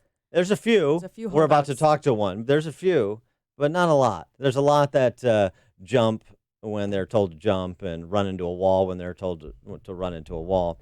Brad Hallbrook isn't one of them. He's a Republican state representative from Shelby County, and I'll give you $1 if you can find Shelby County on a map of Illinois. Yeah, you. I'm talking to you, Kristen McQuarrie. It's right here. That's close. See? I think you're pointing to Cass County on your hand. I know my downstate. I know you do. Brad Hallbrook, state representative, thanks for joining us. Appreciate it. Thanks, Dan and Kristen. Appreciate the opportunity. Yeah, I'm sure you like that run-up I just gave. So Brad, all right, so tell us why this is a good idea and why folks in Southern Illinois and around the state are pursuing it. Yeah, well, it's being pursued by people all over the state, regardless, and it's basically offering a choice. Whether we can choose to be like our neighbors that are thriving and other states across the nation that are taking to the Trump economic policies, or whether we want to continue to go down the same path of failure, the Chicago-centric approach, where Illinois is lagging behind all of our neighbors. What is the actual pathway for this to happen? What is required? Even though we know it's a long shot, but what would have to happen? Right. Yeah. So the pathway is in the U.S. Constitution under Article 4, Section 3. It really evolves into about a 6-step process. It's happened 4 times in the history of the United States, and the most recent was West Virginia from Virginia. Okay. What would you address? This is something my colleagues sort of raised when we were reading the story, and I think a couple of the people interviewed, do a good job of addressing it. But are you hearing a lot from people who think that there is just a racial element to this, that you don't want to be part of a more diverse Chicago? Yeah, there's nothing racial about this issue, and it's not a partisan issue. It's just about the divide. It's about rural versus urban. That's the issue. The racial component doesn't even exist in my mind. Well, I mean, and to that point, by the way, there are mid-sized urban centers that are diverse, majority minority in some cases, East St. Louis, Rockford, Peoria, Decatur. I mean, so that's the typical specious argument of the statists in this that we love, by the way. We love them all in Illinois. But so a 6-step process.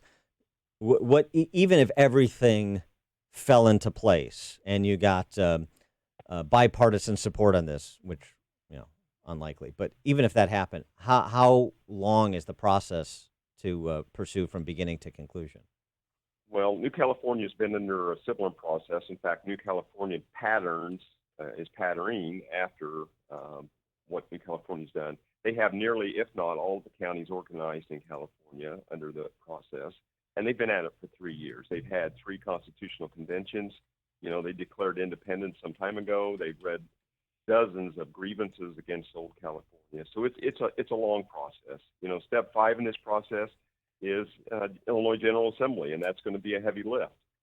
I think, and others agree, or I agree with them, that the pending financial collapse of the state of Illinois will drive the parties to the table to have a discussion about how this gets fixed. Well, it's interesting you say that because, right, it's already driving Lori Lightfoot to the table. She went to Springfield looking for a pension bailout already, hasn't she?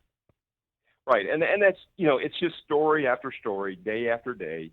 The mayor-elect came to the General Assembly back in the spring, and people asked her about separation. And she said it's not going to happen, wished us the best, or wished the movement the best. She said I-80 is not a barrier, it's not a wall, it's a strip of pavement. And she mentioned about having conversations to people on the other side of I-80. We've reached out to her multiple times trying to have conversations about it because we could see what was coming. Just when we thought they were out of cans to kick down the road, they found another with this idea of punting the Chicago pension systems onto the state of Illinois, asking the residents of the state of Illinois to pay the freight on their failure. What would you say have been maybe the 3 or 4 leading policy issues that are driving this movement? Is it the debt? Is it the pensions? Is it corruption? Is it what do you hear most from the people who have sort of joined your movement? Right. It's a combination of all those things, and I think when it's about the attack on the Second Amendment, it's attack on life, it's the sanctuary state status, it's the corruption, it's the debt, it's people say, well, under a new Illinois, you're going to have higher taxes. Well, guess what? As a result of what happened this spring, the gas tax doubled, and 20 other tax and fees are going up. So we're already seeing that happen, and people are tired of it. They're fed up with it. We see a double standard when it comes to how we do entertainment at state fairs. They canceled the band at the DuQuoin State Fair under the name of Confederate Railroad, but yet the Snoop Dogg Act continues to play in Springfield, and they have the picture of a sitting president on a slab with a toe tag. It's just a double standard, and people are tired of that stuff. Yeah, the cultural disconnect is an underappreciated part of it. There's no question. He is Brad Hallbrook. He is one of the few thoughtful, principled conservatives left in the General Assembly. I don't know why he stays, but he's doing his best down there. Good luck with this movement, Brad, and appreciate you joining us. State Representative Brad Hallbrook, Republican from Shelbyville. Brad, thanks for being with us. Appreciate it. Thank you, guys. And he joined us on the Turnkey.pro answer line. You're listening to Chicago's Morning Answer with Dan Proft and Amy Jacobson on AM 560. The Answer. The Lou Dobbs Financial Report is brought to you by Signature Bank, helping local businesses succeed. Visit signaturebank.bank for your commercial banking needs. I'm Lou Dobbs. Tyson Food shares hit a record high. Walmart prices insulated from tariffs, and the shipyard that built the Titanic may be closing. Those stories next. This is your Stock Market Bulletin. I'm Bobby Richards. The CEO of an obscure $3 tech stock founded by the blue-collar son of a police officer has captured the attention of Donald Trump. Trump met with the CEO at the White House, and since then, Donald Trump appears to have become the company's #1 fan. He showed up at a groundbreaking ceremony. He called the CEO one of the most successful business people across the globe, and he said what they are doing is the 8th wonder of the world. We decided to investigate for ourselves and reached out to the premier stock analyst in the United States, Oxford Club chief investment strategist Alex Green. Alex told us the company's landing massive deals, including $450 million with Nokia, $395 million with Microsoft, $828 million with Cisco, and $29.2 billion with Apple. The company is set to create 50,000 jobs in America this year, and Alex has now declared this $3 stock his #1 play for 2019. Go to OneStockRetirement.com for more details, including how much Alex expects the stock to rise this year. Tyson Foods reaffirming its expectation of profits from pork sales to China. Tyson shares hitting a record high of $87 yesterday. Tyson says the spread of fatal hog disease in China contributing to demand for its products by the Chinese. Major U.S. retailers say they will be insulated from some of the negative effect when the new 10% tariffs hit Chinese products at the end of this month. Costco, Target, Walmart, and others have been building up their inventories of select merchandise over the past few quarters in anticipation of higher tariffs. This will minimize the impact those tariffs might have had on prices. The historic Belfast shipyard that built the Titanic faces insolvency. There will be a bankruptcy hearing today. It once employed 30,000 shipbuilders, but now has only 125 employees on the payroll. Please join me for Lou Dobbs tonight, 7 o'clock and 10 Eastern on the Fox Business Network. This is the Lou Dobbs Financial Report.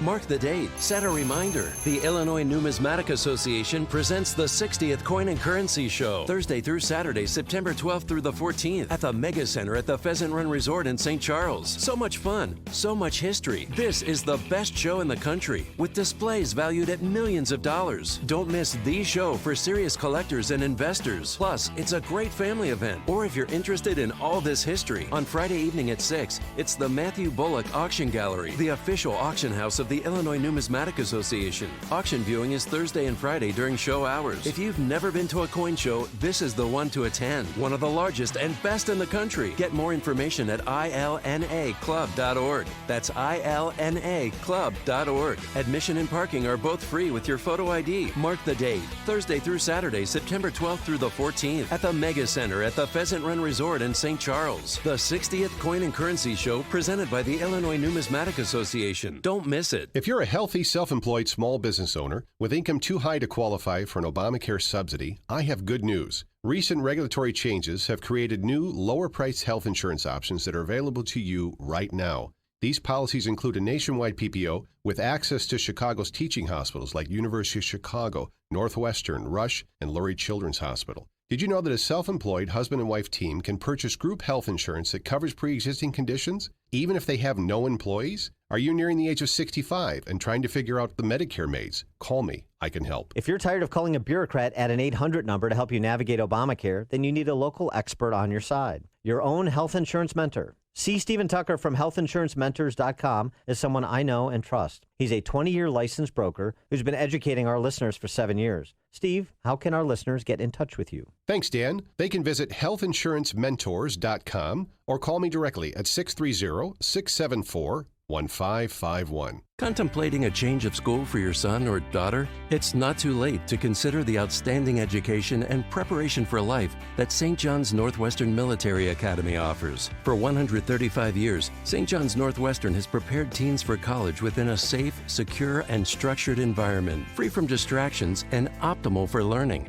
Not a school for troubled kids, St. John's Northwestern attracts teens from all walks of life who are capable of achieving more but just need the guidance to do it. St. John's Northwestern inspires personal growth through a commitment to academics, spiritual, and character development, athletics, and the arts, while providing a strong foundation essential for critical thinking and decision-making skills. St. John's Northwestern is located in the beautiful Lake Country region of southwest Wisconsin and within driving distance of Chicago. Visit their beautiful 110-acre campus during their open house, Friday, August 9th. Get more info at 1-800-SJ-CADET or online at sjnma.org. Leadership lives here. AM 560, The Answer. Congratulations to John Treacy. John Treacy of Evanston won the Bears ticket giveaway for Thursday night's preseason opener against the Carolina Panthers. And thank you to our friend Jeff Carter, fintech professional in Chicago, who donated his tickets to a military veteran or active duty military. And John Treacy is the gentleman who won. We're going to do another Bears giveaway this week, so you want to stay tuned for that. And also stay tuned at 7:07 when we pick up our discussion of urban policy with Kay Heimowitz, senior fellow at the Manhattan Institute, talking about gentrification and social service investment. But now we check the headlines with Mike Scott. An unknown woman indicted in the Baby Hope case. CPD launching a gun offenders dashboard. We'll tell you what that is. Cubs power past the A's, White Sox over the Tigers. WIND, Chicago News Time 7. More vigils in Texas and Ohio. I'm Dave Anthony, Fox News. The events of this weekend have shown the worst and best part of people.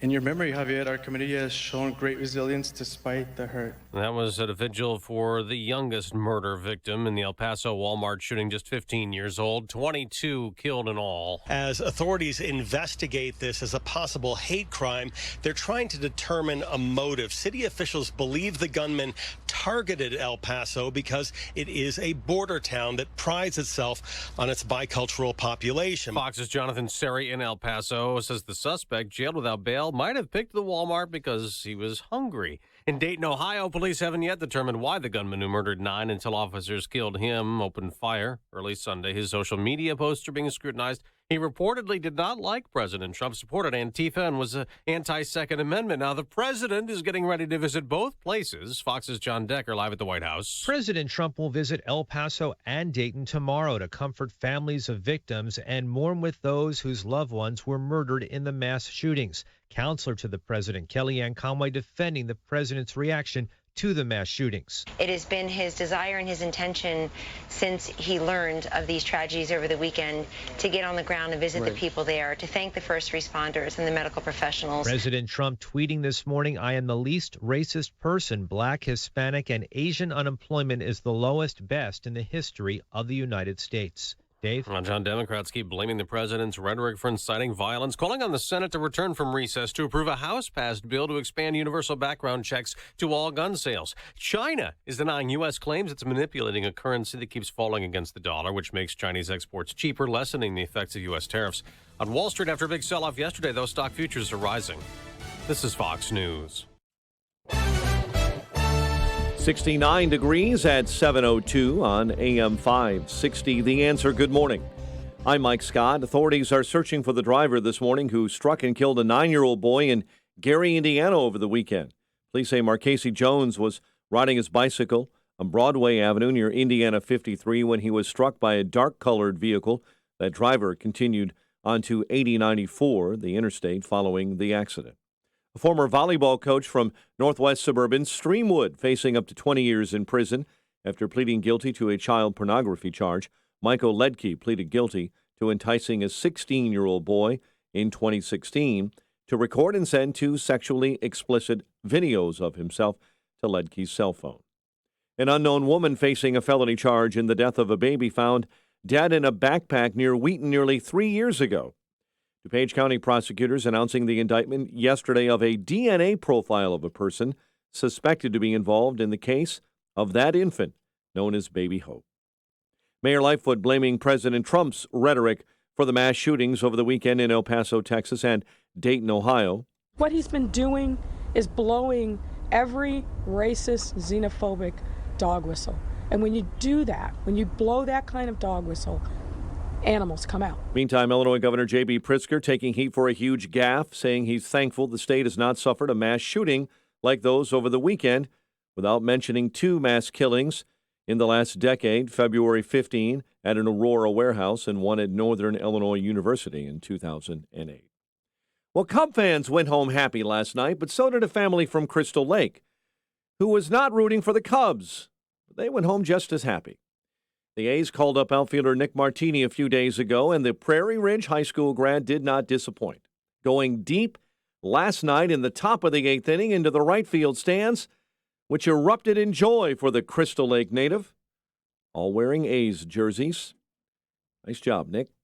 Cubs did beat the A's 6-5 at Wrigley Field. White Sox over the Tigers 7-4. The news service of LifeLock with Norton. If the recent data breach has exposed your personal info, don't wait for your ID to potentially be stolen. Get help now. LifeLock with Norton helps protect your identity and devices. Join at LifeLock.com. Promo code RISK to save 10% on your first year. 7:04, a check of traffic and weather on the way next on AM 560. Mike Gallagher is thinking about moving again. There has become this narrative that in the state of Minnesota, Mike Lindell, the MyPillow guy, is going to challenge Ilhan Omar for the congressional race when she is up for re-election. Holy cow. Boy, I may have to move to Minnesota just to become a resident so I can vote for it. The Mike Gallagher Show. Weekdays at 9, right before Dennis Prager at 11 on AM 560. The Answer. Baseball season is in full swing. It's a good thing Matt secured his denture with Super Polygrip. Now he can enjoy the snacks as much as the game. Polygrip. Hey, how are you? So great to see you. It's that time of year when the family meets up. Hi, come on. Get together, guys. Family photo. It's a good thing Jack cleans his denture with Polydent so he can enjoy the whole day with confidence. Polydent. You're a small business owner, and there's nothing small about what you do. That's why Dell Small Business Technology Advisors give you trusted advice, one-on-one partnership, and tailored tech solutions, like computers with Intel Core processors, servers, storage, networking, plus thousands of top-brand electronics, accessories, and software. No matter your technology needs, Dell is here to help your small business do big things. Call 877-BUY-DELL to speak with an advisor today. That's 877-BUY-DELL. Policies issued by American General Life Insurance Company, Houston, Texas. Not available in all states. For details, visit AIGdirect.com. Do you have a family? Would you like to help make sure they'll be taken care of if anything were to happen to you? If you answered yes, you probably need life insurance. Now, do you think life insurance is expensive? If you answered yes to that too, you definitely need to give AIG Direct a call. We could find you a $250,000 policy for just $14 a month, which means you could save hundreds of dollars a year. Call us now for a free, no-obligation quote. 1-800-400-6213.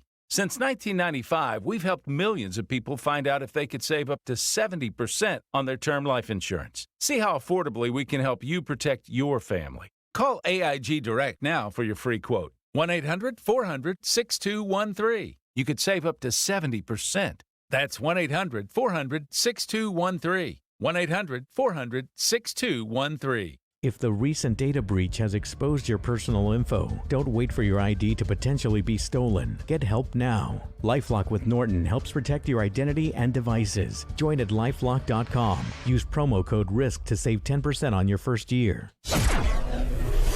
7:07 in our AM 560 traffic center. Here's Jim Telemonte. Inbound Bishop Ford Freeway traffic is stop and go from 159th to 130th, and from the Stony Island feeder to the Rhine. An earlier crash and wine spill near Bobby and Woods has cleared. All lanes have reopened.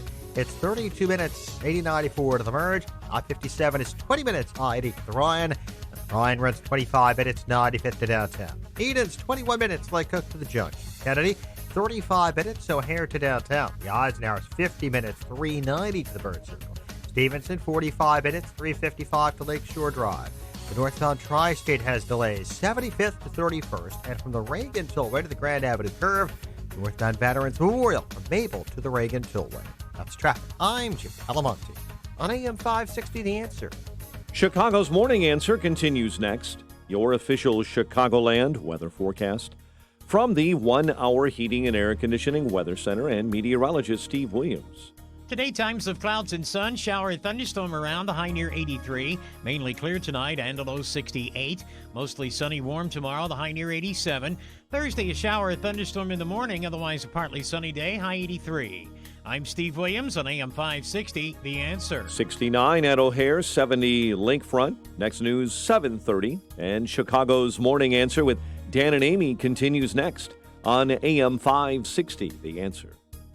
This hourly segment is brought to you by the Alpha Wealth Group, bringing the trilogy of estate, tax, and investment planning together. Visit alphawealthgroup.com for a free report. This is Chicago's Morning Answer with Dan Proft and Amy Jacobson on AM 560, The Answer.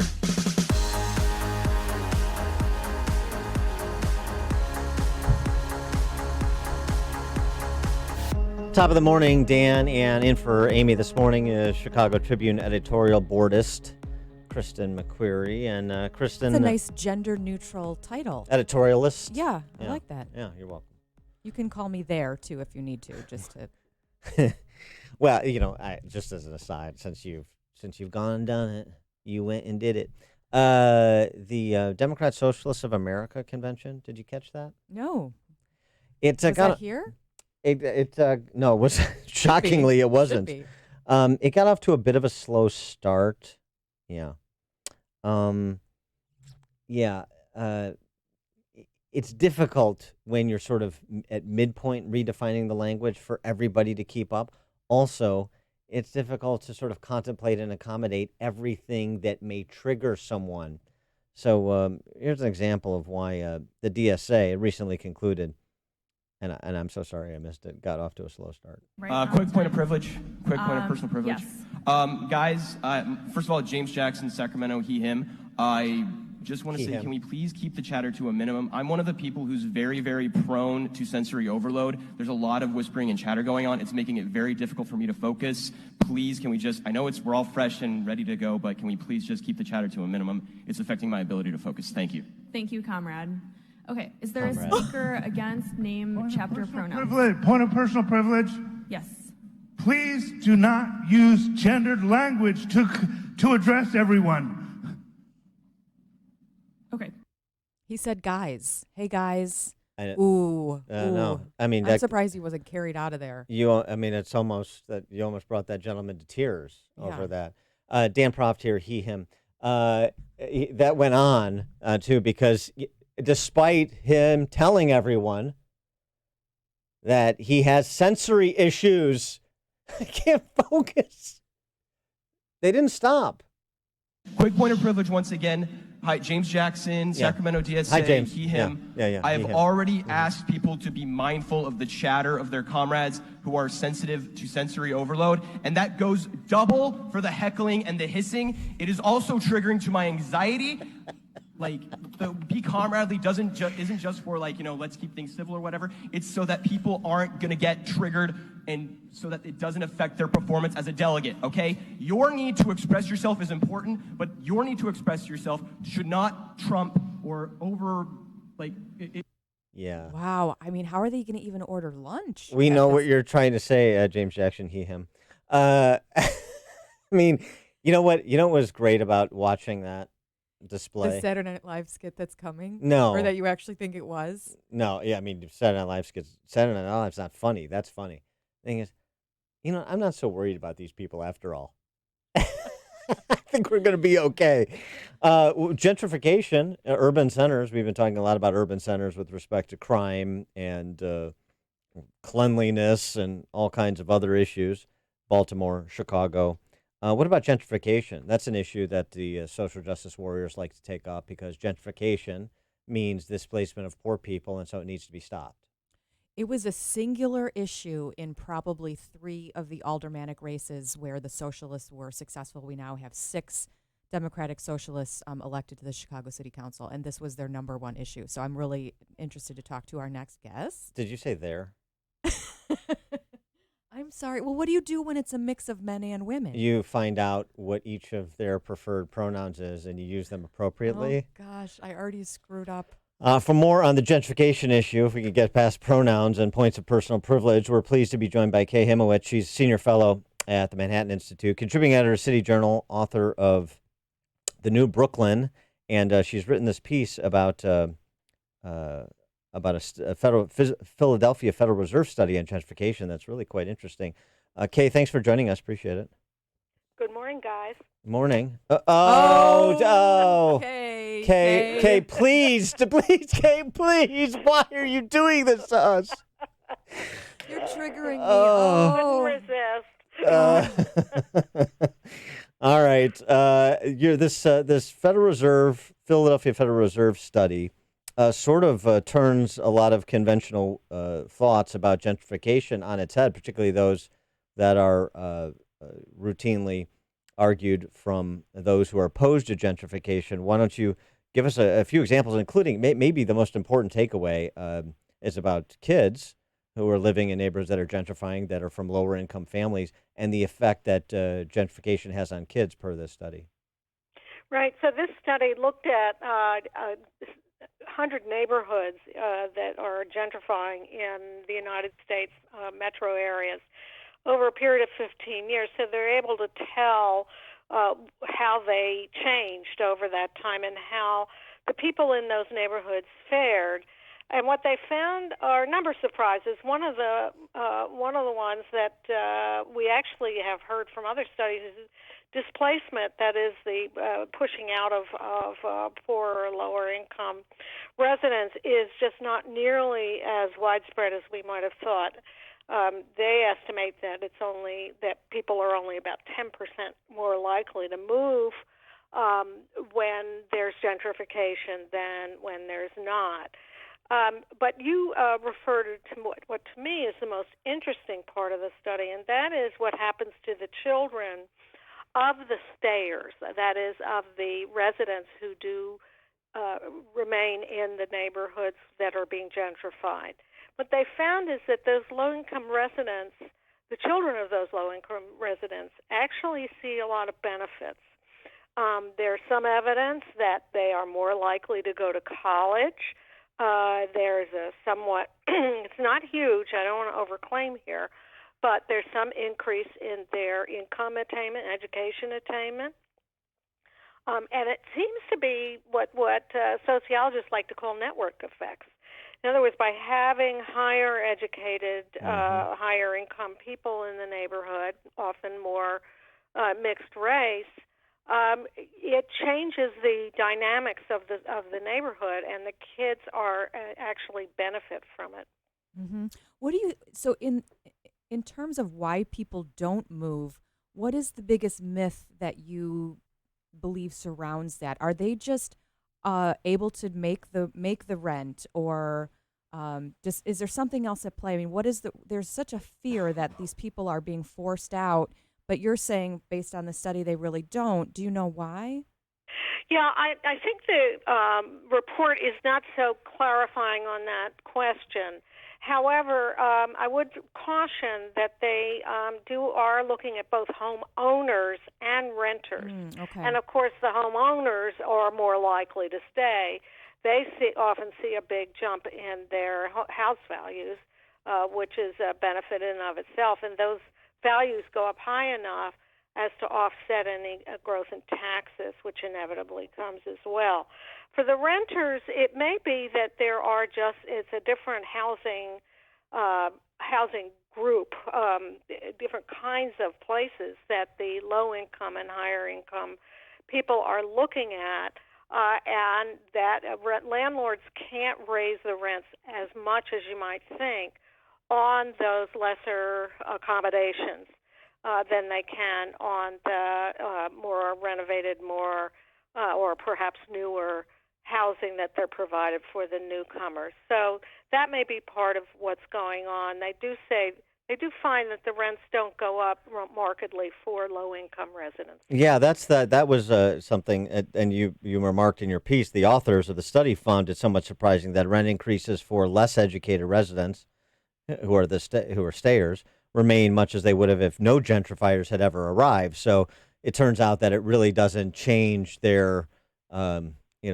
cost of living that much as the community gentrifies, neighborhood gentrifies. Right. I mean, one thing to caution your listeners about this, the study covers about 100 cities, but they don't differentiate between what we sometimes think of as the winner-take-all cities, New York, San Francisco, and places like that, and less popular, less intense, less competitive cities.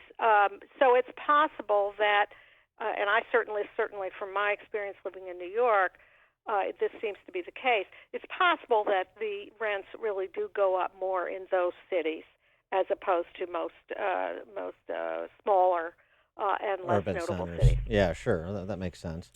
You also mentioned in your piece a HUD policy experiment called Moving to Opportunity that seems to reinforce some of the conclusions of this Philadelphia Federal Reserve study.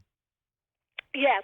Moving to Opportunity was a HUD program, Housing Urban Development Program, from some years ago that gave the parents of poor inner-city children money to move to better neighborhoods. And at first they didn't see a big change among the kids, but then in going over the data more recently, they found that the kids who moved when they were young did see some improvement in their outcomes. That is, their education outcomes, their income, the possibility of home ownership, and that kind of thing. So once again, it suggests that these network effects I referred to before, the community, that the social networks where kids grow up makes a big difference in their, or I shouldn't say big, these findings are not dramatic, but they're there. It makes a difference in kids' lives. As we in Chicago, this is going to be a hot topic with 6 new council members who were just elected in May or sworn in May. Is there any, as you look at this across the spectrum, is there a role for government in trying to interfere with gentrification or slow it down? I just wonder if there should be no role, in your opinion, it should just be free market based, or should government step in and do something? They're talking about lots of affordable housing here that's mandated on developers, even universal basic income, all people get $1,000 a month who meet a certain income. Should government play a role at all? I could see a program being designed. It would have to be very carefully designed that would help some of the poorer residents stay if it looks like they're going to be forced out, because they will benefit ultimately from the arrival of the newcomers.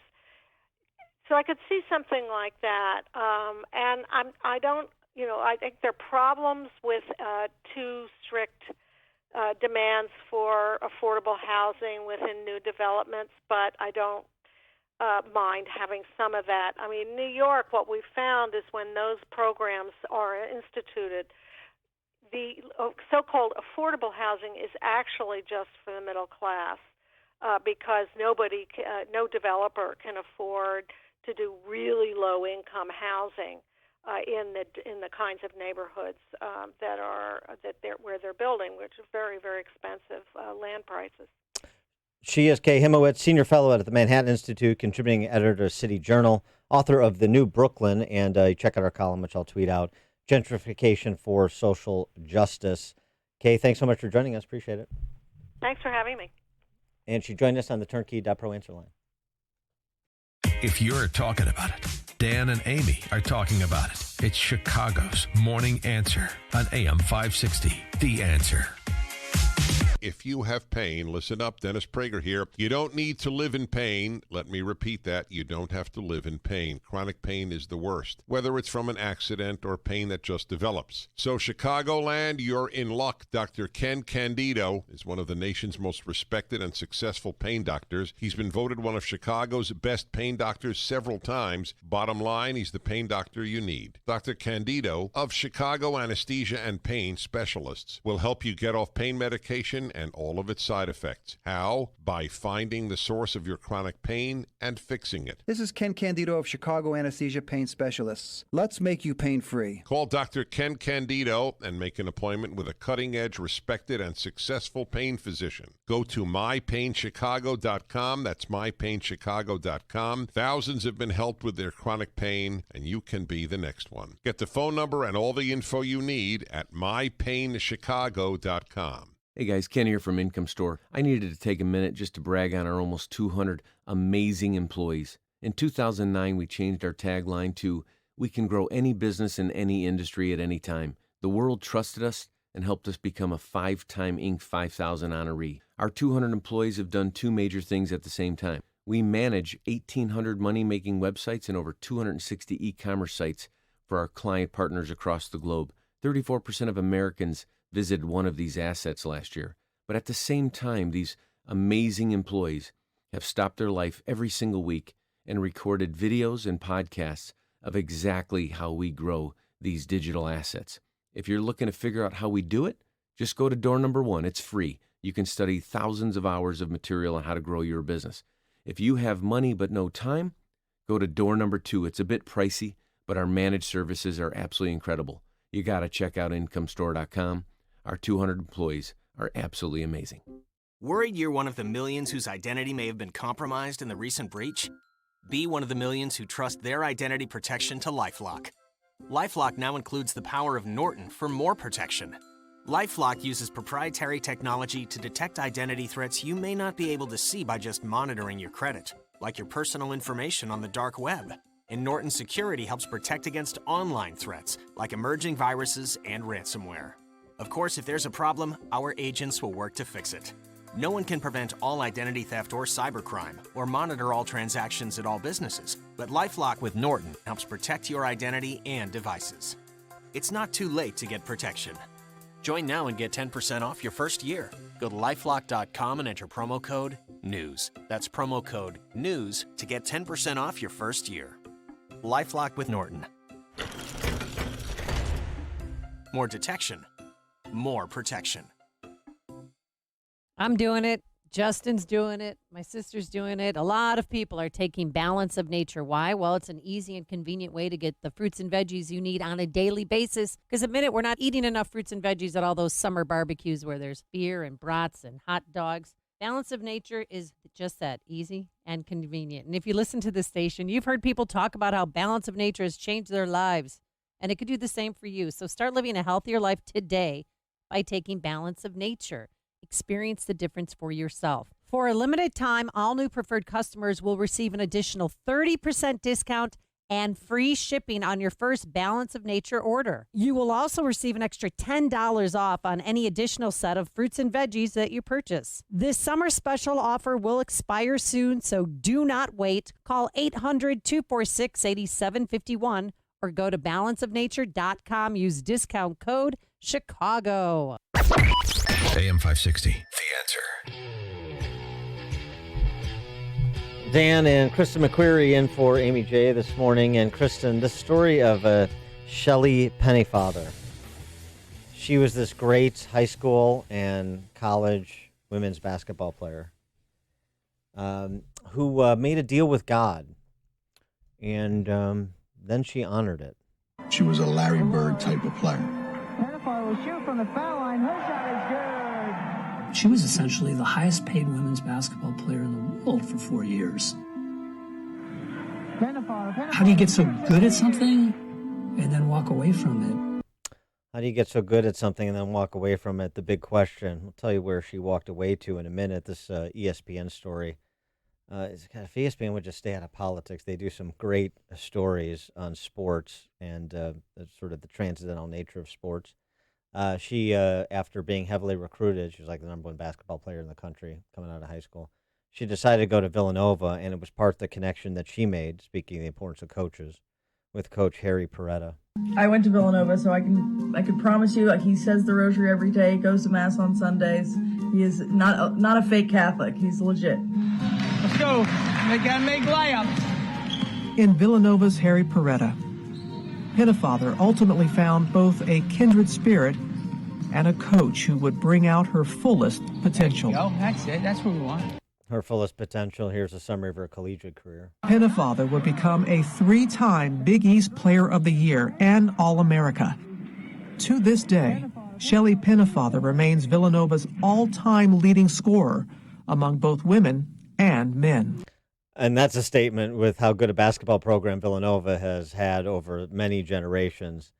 So after college, she goes pro in one of the few places at the time, we're talking about the late 80s, where women could play pro and make some money, Japan.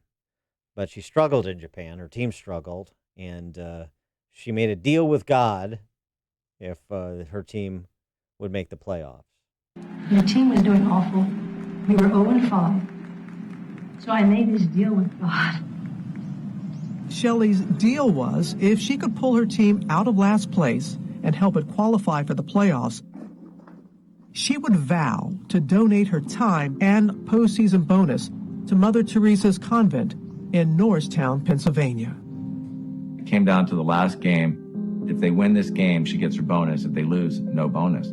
She hits a shot at the buzzer to win the game, and she gets her bonus.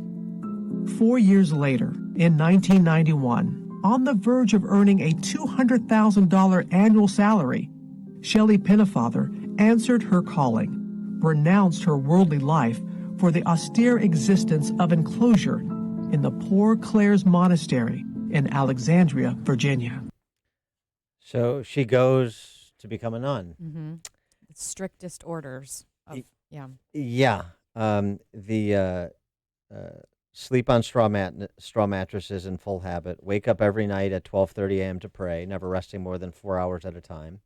They're barefoot 23 hours a day, except for the 1 hour in which they walk around the courtyard in sandals. She, of course, as was mentioned, she takes a vow of poverty, and it's a cloistered existence. She only can meet with family members twice a year, and it's through screens. Yeah. No touching, no embrace. Yes. You get to have an embrace once every 25 years. So 25 years came June of this year. And this is how that went down. Family, Coach Perretta, women that she played basketball with, embracing her for the first time in 25 years. Over these last 25 years, from that very day when her daughter crossed the monastery threshold, Mary Jane Pettifar has kept a candle burning at home, praying for this day to finally arrive. For today, June 9th, 2019, as on every 25th anniversary for Sister Rose, she is allowed a precious embrace with her loved ones. For many here, it will be their first with Sister Rose, and for some, likely their last. As soon as her mother got up from her seat, tears started to stream down my face. It's going to be another 25 years. That's not going to happen, probably. You know, that hug is not going to happen again. It's hard to make sense of that. my body was literally shaking. And Shelly always being Shelly, worrying about the other person. She's like, are you okay?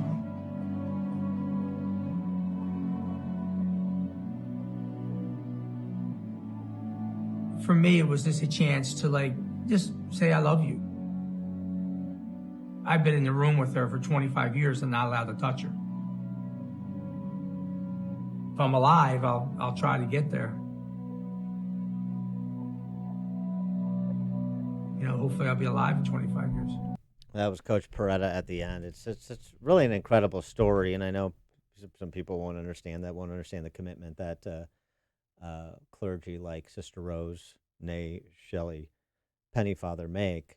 But I don't know. There's something unbelievably overwhelming about it. There is. Really powerful about it.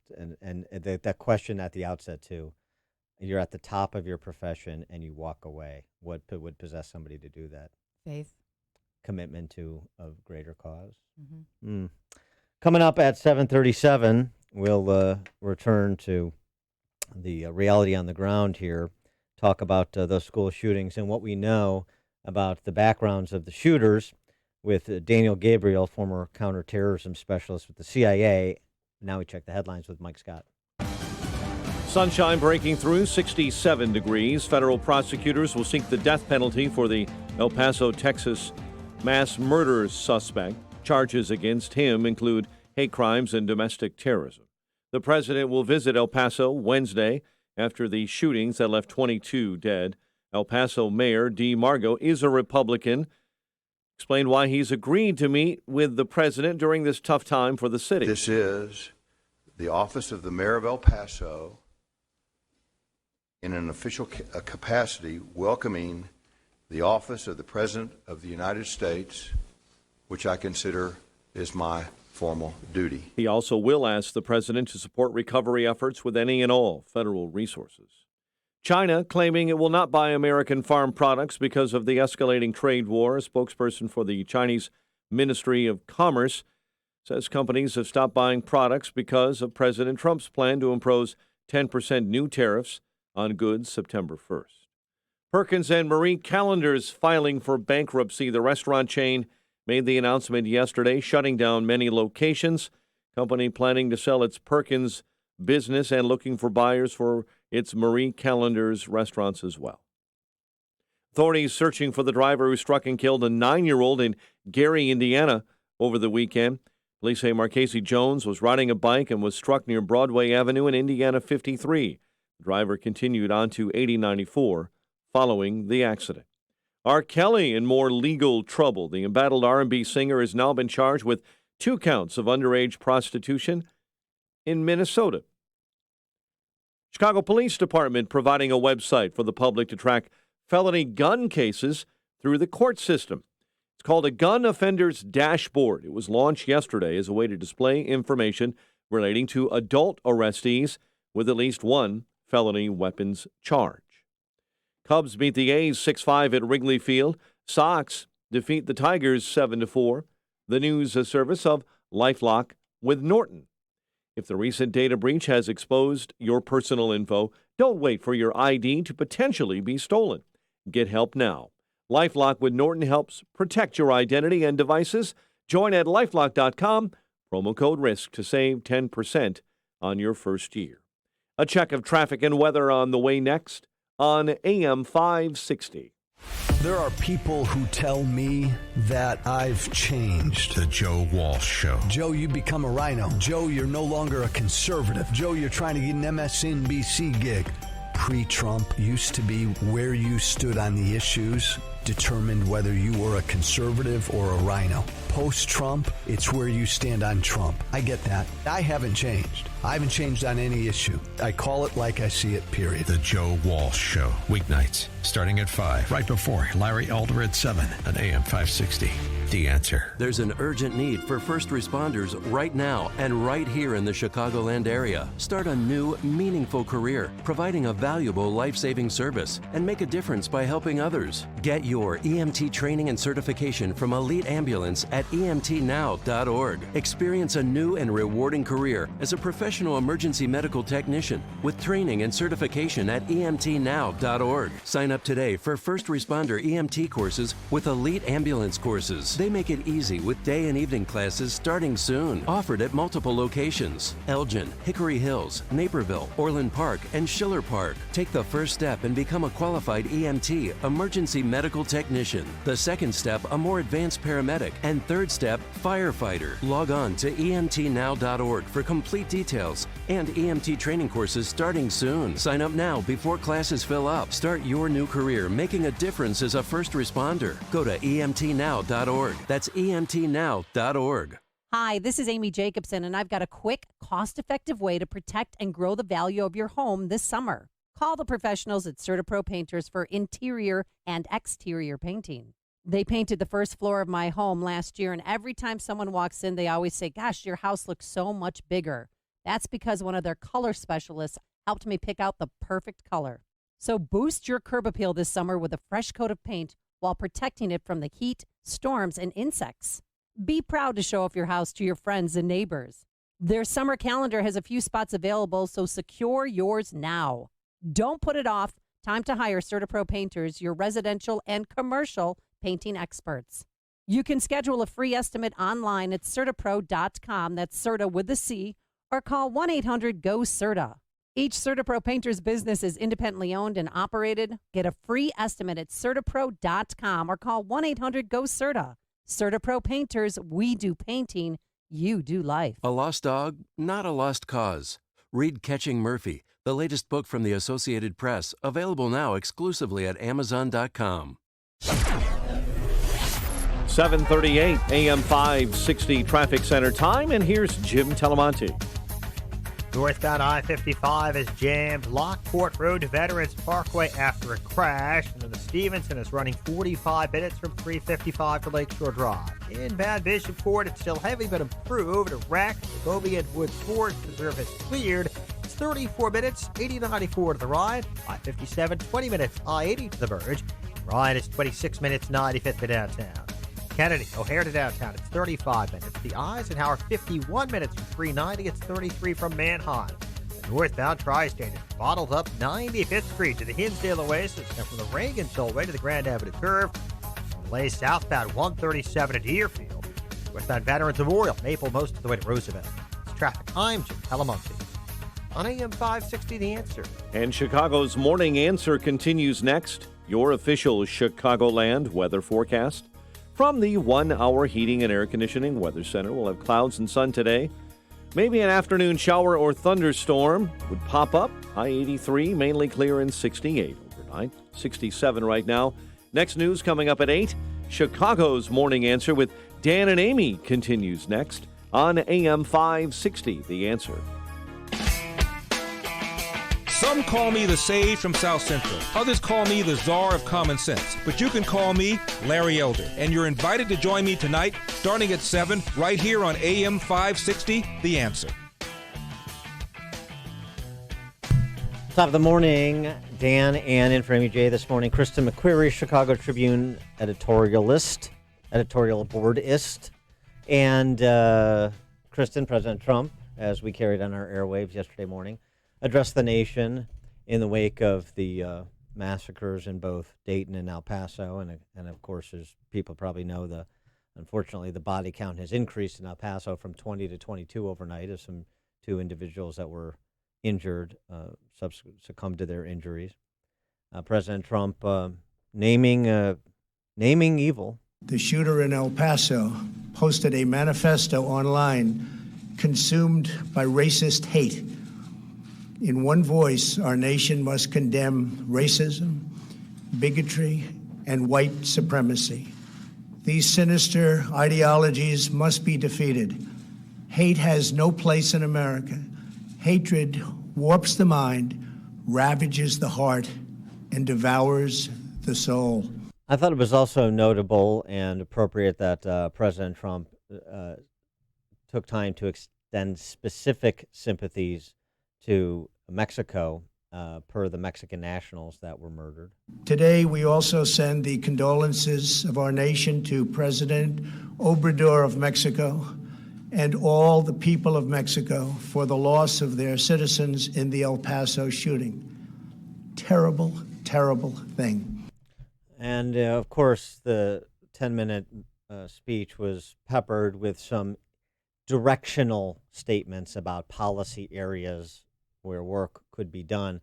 But I thought this little riff was perhaps the most important takeaway to push conversation. Cultural change is hard, but each of us can choose to build a culture that celebrates the inherent worth and dignity of every human life. That's what we have to do. Cultural change is hard, but that's what we have to do. That seems to be that's the overriding takeaway for me, but not for the left. Not for the left. Veronica Escobar, who replaced Bobby O'Rourke as the congressperson from El Paso, she said Trump is not welcome in El Paso. From my perspective, he is not welcome here. He should not come here while we are in mourning. This is one of the sites of one of his rallies. I heard Mika earlier mention that violence increased. Statistically, violence went up, hate crimes went up in communities where he had held rallies. He came into one of the safest communities in the nation. And as a result, or maybe not as a result, that is probably unfair. But months later, a gunman came into our community. Someone from outside of this community came into this beautiful, tranquil, loving place to do us harm. Yeah, well, the mayor of El Paso disagrees with Veronica Escobar. May not like Trump, but the invitation has been extended for the president to come to El Paso if he so chooses, and I assume he will. I think he is. I think I heard this morning that it's Yeah. already on the docket. I think I don't want to say it helps Trump in any way, but the more that we learn about this shooter and the fact that he came from a broken home, and there was a lot going on with this person, obviously. And the more we learn about it, the less likely it seems that you can keep doing this 6 or 7 degrees of separation from Trump, possibly. Yeah, I mean, one would think, although it doesn't seem to have impeded many on the left much to this point. I mean, Veronica Escobar, it's perhaps unfair to say that Trump is directly responsible for the massacre in El Paso. Boy, that's real generous. So listening to them, you would think that Trump dispatched the shooter. I mean, listen to her colleague and predecessor in that seat, Beto, you know him as Bobby O. He's been calling Mexican immigrants rapists and criminals. I don't know, like, members of the press, what the hold on a second. You know, it's these questions that you know the answers to. I mean, connect the dots about what he's been doing in this country. He's not tolerating racism, he's promoting racism. He's not tolerating violence, he's inciting racism and violence in this country. Mm-hmm. He has, I mean, let's submit that Trump is extremely inartful, and he is crass at times, and he is constantly trying to repair something that he said on Twitter or elaborate on something to kind of backpedal. He did that with the go back, the go back statements and all of that. A lot of times he doubles down. Sometimes he does double down, but in this case, like the rapist comment that they're talking about, the media never gives the context of that he was actually referring to Mexican drug cartels and gang members crossing in illegally into the United States. And as far as I know, he uttered that sentence one time in 2015 when he was announcing his candidacy. And there's no context given. He also he backed off of what he said, what has been widely reported, which was not true, that the white supremacist groups, that there were good people on both sides. He immediately explained what he meant by that, but you never hear that. You just hear now all of these Democrats running for president choosing, parsing, and the media just sort of letting them get away with it. The El Paso shooter his father wrote a memoir in 2014. His father, who's a therapist, but a therapist, a little bit of an alternative therapist, an energy healer now. His 2014 memoir provides details of the broken home his son grew up in, confessing to decades of drug and alcohol abuse that led to the breakup of both his first marriage and his 18-year relationship with the shooter's mother. In Dayton, remember that shooting? Jessica Masseth went to school, same class as the shooter in Dayton. She recalls the disturbing text messages she got she was a year ahead of the shooter. Masseth said that the shooter texted her, this is 10 years ago, that she was on his rape list. He described in detail what he wanted to do to her. He sent her a list of the proposed victims to prove she wasn't the only one. She says, I wasn't surprised at all when I heard his name on the news yesterday. We predicted he would do this 10 years ago. He had a kill list that was mostly guys and then a rape list that was mostly girls, Masseth said. The list basically had any girl who turned him down, any girl who thought they were above him, and any guy that was competition or was seen as a threat. So given some of the details that are filling in about the shooters, is that Trump's fault too? Is it the NRA's fault? What is it that you would like to ban that would address what we now know about the Dayton shooter for a decade? She went to police, by the way, she mentioned. Well, he was suspended, wasn't he? Some people were called, again, I'm probably repeating things that never got verified, but I believe the school suspended him, or at least the principal of the school didn't want to get into the personnel issue, but didn't deny that did in fact happen. So there was a record, yeah. And the home life of the El Paso shooter, that Trump's fault, the NRA's fault. What do you want to ban to address that? Cultural change is hard. For more on this topic, we're pleased to be joined again by Daniel Gabriel. He is a former CIA officer specializing in counterterrorism and violent extremism. He's also the director of the 29 documentary thriller Mosul. Daniel, thanks for joining us again. Appreciate it. Good morning, guys. Thanks for having me. Morning. So, as a former CIA officer, how do you process the shootings in Dayton and El Paso?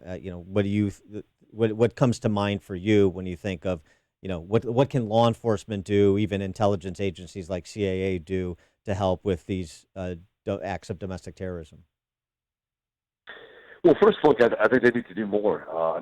Pushing aside CIA, of course, CIA doesn't operate domestically, right, targeting Americans. But look, this is something that I think the American public is having a hard time dealing with because it's frustrating in the sense that the government seems impotent and unable to do anything about it.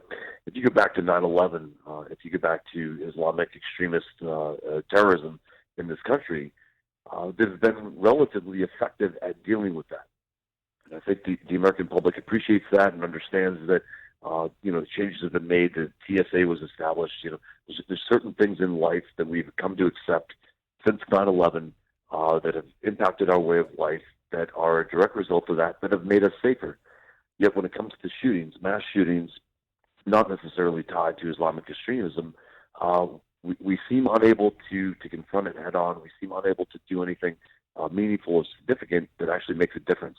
I know the CIA doesn't operate domestically, but there are best practices, an understanding how to profile. I know the FBI is criminal profilers, of course, as well, but the federal agencies, the federal law enforcement infrastructure we have, intelligence infrastructure we have, is there more that could be brought to bear for a lot of state and local law enforcement agencies that, unless you're in a really big city, you may not have the capacity, the resources for that kind of that kind of expertise?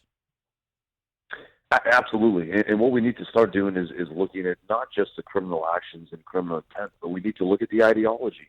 And of course, these shooters, whether it's somebody shooting up a grade school or somebody shooting up a Walmart, their ideology is different. But until you look at the motivations and why these people are doing this and actually call it what it is, which is domestic terrorism, it's difficult to just target the actions without getting at the root cause, which is the ideology.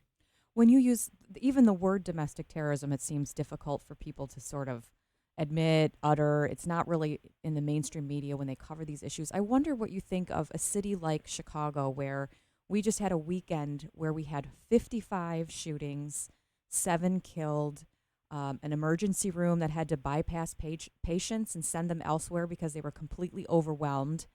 And this is kind of a routine summer, sadly, for Chicago. Is that domestic terrorism? Well, I think this weekend, I think we may have turned a page in terms of as a country about being willing to call this what it is, which is domestic terrorism. So, to your point, I mean, what's happening in Chicago in terms of crime and violence isn't necessarily the same thing as what we saw in Dayton or El Paso. But I mean, if you look at the definition of terrorism, it's violence undertaken with a political context. So clearly, what happened in El Paso fits that definition. This is somebody who was trying to affect political change, that had a specific ideology, that acted upon that in a violent way and took innocent lives doing so. Mm-hmm. I wonder, in your experience with Islamic terrorism and international terrorism, if you see sort of the same characteristics in the individuals who carry this out: troubled childhood, use of the internet to kind of build community, access to weapons. Are there strings of similarities between these two groups? Absolutely, and of course, we all know the internet is and can be and will be a radicalizing place, if you will. One of the things that came from the film Mosul that we just completed was a look at ISIS terrorists and the differences between why they became radicalized. And the first thing to understand is there's no one reason. So there could be economic reasons, there could be social reasons, there could be sexual or psychological reasons. They all have different reasons for ultimately getting to where they are, getting to be the person that is able to just mow down innocent people. But ultimately what ties them, of course, all together is that willingness to just flip off the switch and cease to see humanity when they undertake their violent actions. Mm-hmm. And we can see your movie on iTunes. Are there other places that people can watch Mosul? Sure, yeah. Mosul is available on iTunes and Amazon. You can download it pretty much anywhere. And give us the trailer. So Mosul is the story of the last battle of the Iraq War. It's really an Iraqi story about Iraqi different groups within Iraqi society coming together to fight ISIS. It takes place between October 2016 and July 2017. And again, it's really the story about different groups within Iraqi society uniting and taking on ISIS head on. All right. He is Daniel Gabriel, former CIA officer specializing in counterterrorism and violent extremism. As you heard, he's the director of the 2019 documentary thriller Mosul, which you can get just about everywhere you get these sorts of films these days. Daniel, thanks so much for joining us. Continued success with the film. Appreciate it. Thanks very much, guys. Take care. Take care. And you joined us on the Turnkey.pro answer line. This is the morning show more Chicago radio listeners are choosing. This is Chicago's Morning Answer on AM 560. The Answer. Attention maintenance coordinators. Fans are a vital part of your business's building or factory. You've got to keep the air moving. But when they break down or need service, who can you call? Vans Industrial repair all types of fans, from small wall fans to large air movers. Hi, I'm Dave Van Camp, president of Vans Industrial. Fan repair is one of many services that Vans offers. If you have a fan with a damaged shaft, bearing, impeller, or housing, we can help. And if you need a new fan, we handle all major brands and can provide engineering assistance to properly size your new fan. Our crews can respond to your emergencies or routine maintenance and will have your fan back up and running fast. And when we're done repairing your fan, we can also dynamically balance it so it runs smooth for years to come. Vans uses only the best and safest union-trained mechanics, insured at the highest level, to perform the job right. Call 833-VANS-IND to get your fan repaired today. That's 833-VANS-IND. Or on the web at vansindustrial.com. Balance of nature. Changing the world, one life at a time. I've been holding off on buying vitamins because I figure, you know what? All the vitamins I need are going to be in the fruits and vegetable supplements. I'm not going to bore you to tears with recanting all my health issues and what have you, but I will tell you this. There's already improvement, and it's a really amazing transition It's really nice to get hooked up with an organization of people that understand where real help comes from. This will make a great commercial, I'm telling you. Yeah. Now. Experience the balance of nature difference for yourself. For a limited time, all new preferred customers will receive an additional 30% discount and free shipping on your first Balance of Nature order. You will also receive an extra $10 off on any additional set of fruits and veggies you purchase. This summer special will expire, so don't wait. Call 800-2468-751 or go to balanceofnature.com and use discount code Chicago. Is your old AC a clunker? Does it clunk, leak, or make weird noises? Could be it's on its way out. Luckily, the highly trained techs at your local 1 Hour Heating and Air Conditioning will replace your AC with new top-tier equipment. And isn't that what you want to hear? Right now, get big savings on a complete cooling system. Call 855-1-HOUR. Your comfort is just a call away.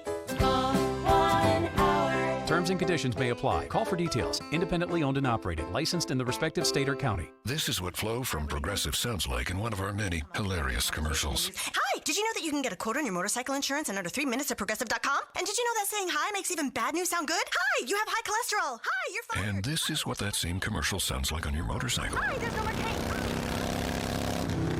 Yeah, even our commercials sound better on a bike. And with basic policy starting at $75 a year, Progressive helps keep you on yours. Quote today at Progressive.com. Progressive Casualty Insurance Company and affiliates. Annual premium for basic liability policy not available in all states. Signature Bank is Chicago's fastest growing independently owned business bank. It's a bank where relationships still matter. Signature Bank knows your name and your story. I'm Dan Proft, and I know this because Signature Bank is my business bank. I'm Jim Durkin, founding partner of the Martech Group, a global market research firm based in Chicago since 1985 and a longtime customer of Signature Bank. When our business moved to our current Loop location, I recall seeing Mick O'Rourke and his two business partners, Brian Duncan and Kevin Bastuga, laying the foundation for Signature Bank. When Signature opened its doors in 2006, I was proud to move our accounts there and become a shareholder. Being in the consulting business, the Martech Group has a keen understanding of the value of relationships, trust, and attentiveness. Whether dealing with our U.S. practice or our international operations, Signature Bank is always there when we need them. That's why the Martech Group is proud to have Signature Bank as a valued business partner. Signature Bank is looking for their next success story. To learn more about turning your business vision into reality, visit signaturebank.bank. Signature Bank, helping local businesses succeed. Member FDIC, Equal Housing Lender. Message and data rates may apply. Please don't text while driving. If you've been in business more than 20 minutes, you've probably printed your logo on all kinds of promotional products. We all know promotional products work because they're everywhere from sales meetings and corporate events to trade shows. Ever wondered why or how to best use promotional products to grow your business? Let us show you today for free. We're 4imprint, promotional product experts at your service. We're giving away an ebook called Promotional Products Work, absolutely free, to everyone who texts radio to 88988. At 4imprint, we make your logo look perfect on thousands of promotional items. With our 100% guarantee, it'll be right the first time, on time, every time. Your free ebook will reveal valuable insights that can attract new customers, build your brand, help your cause, or simply grow your business. Get the ebook Promotional Products Work absolutely free by texting radio to 88988. That's RADIO to 88988. AM 560, The Answer. An old lady named Madonna is desperate to stay relevant. We'll discuss with Chadwick Moore at 8:08, but now it's time for Fox News. President Trump will go to El Paso and Dayton tomorrow. I'm Dave Anthony, Fox News. Despite the politicization of his political opponents, the president is trying to bring the country together, heal a nation, but also offer concrete proposals. Kellyanne Conway is counselor to the president, who again tweeted he's the least racist person. The Democrats running against him disagree. We have a president of the United States who is a racist. Bernie Sanders also called him a sexist religious bigot. Now, Ohio's governor, Republican Mike DeWine, who was interrupted at a vigil Sunday night with chants of do something, will this hour detail new proposals dealing with guns and mental health. We still don't know the motive of the gunman who murdered 9 people in Dayton. In El Paso, the suspect could be charged with hate crimes. Fox's Jessica Rosenthal is there live. Dave, a list of names of the 22 killed has been made public. Jordan Anchando was killed shielding her 2-month-old baby. The baby survived with broken bones. David Johnson was killed shielding his wife and granddaughter. They survived. The alleged shooter is talking to police, said he drove to El Paso from the Dallas area. El Paso Mayor DeMargo called the shooter a white supremacist. I don't know how we deal with evil. I don't have a textbook for dealing with evil other than the Bible. I'm sorry. We're going to go through this. But the president is coming out, and I will meet with the president. He said because the visit is not a political one, he's obligated to as mayor. Some here in El Paso, though, say the president should not come, Dave. Jessica Newsalvo in the U.S.-China trade dispute. The Trump administration labels China a currency manipulator. If they're not willing to stop it, if they keep stealing from us and others, they're going to have to face the penalty. That's what President Trump has made clear. National Security Advisor John Bolton. China denies the manipulation, which does make Chinese exports cheaper. Trade fears led to the biggest stock sell-off of the year, but this morning futures are rising, indicating a rebound. This is Fox News. Skies are partly cloudy, 67 degrees at 8:02 on AM 560. The Answer. Good morning. I'm Mike Scott. Here are the stories we're following on WIND Chicago. Authorities are searching for the driver who struck and killed a 9-year-old boy in Gary, Indiana over the weekend. That driver who hit Marquise Jones continued driving onto 8094 following the incident. Former volleyball coach from Streamwood faces 20 years in prison after pleading guilty to a child pornography charge. Michael Ledke pleaded guilty to enticing a 16-year-old boy in 2016 to send sexually explicit videos of himself to Lidke's cell phone. He'll be sentenced in October. Authorities have identified the man who died after attending Lollapalooza over the weekend. The Cook County Medical Examiner's Office says Benjamin Seto of Falls Church, Virginia, died Saturday night after suffering a medical emergency. The state of Illinois is experiencing the largest increase in the death of children involved with DCFS in over a decade. There were 124 children who died in fiscal year 2018 that had been involved with DCFS within 12 months before their deaths. Involvement can include prior investigations, adoption, in-tax service, or any combination. Chicago sports. Javi Baez, 2 home runs. Cubs over the A's, 6-5 at Wrigley Field. Lucas Giolito, win number 12. Sox defeat the Tigers, 7-4. It's 8:03, time for the AM 560 Business Beat. From the Fox Business Network, a service of Signature Bank, helping local businesses succeed. Visit signaturebank.bank for your commercial banking needs. Here's Jenny Casola.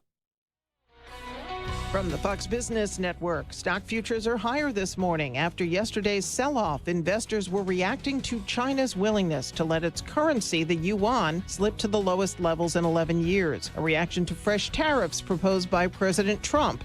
That prompted the president and Treasury Department to label China a currency manipulator. Then China stopped new purchases of agricultural products from the U.S. However, the yuan appears to be stabilizing today. Michael Lee, Altium Wealth Market Strategist. I think it was absolutely overdone. And whenever you have large moves in either direction, the underpinnings of the market now is a lot of computer-based algorithms that push markets in either direction. USA Today and its parent company Gannett have been sold to Gatehouse Media for $1.4 billion.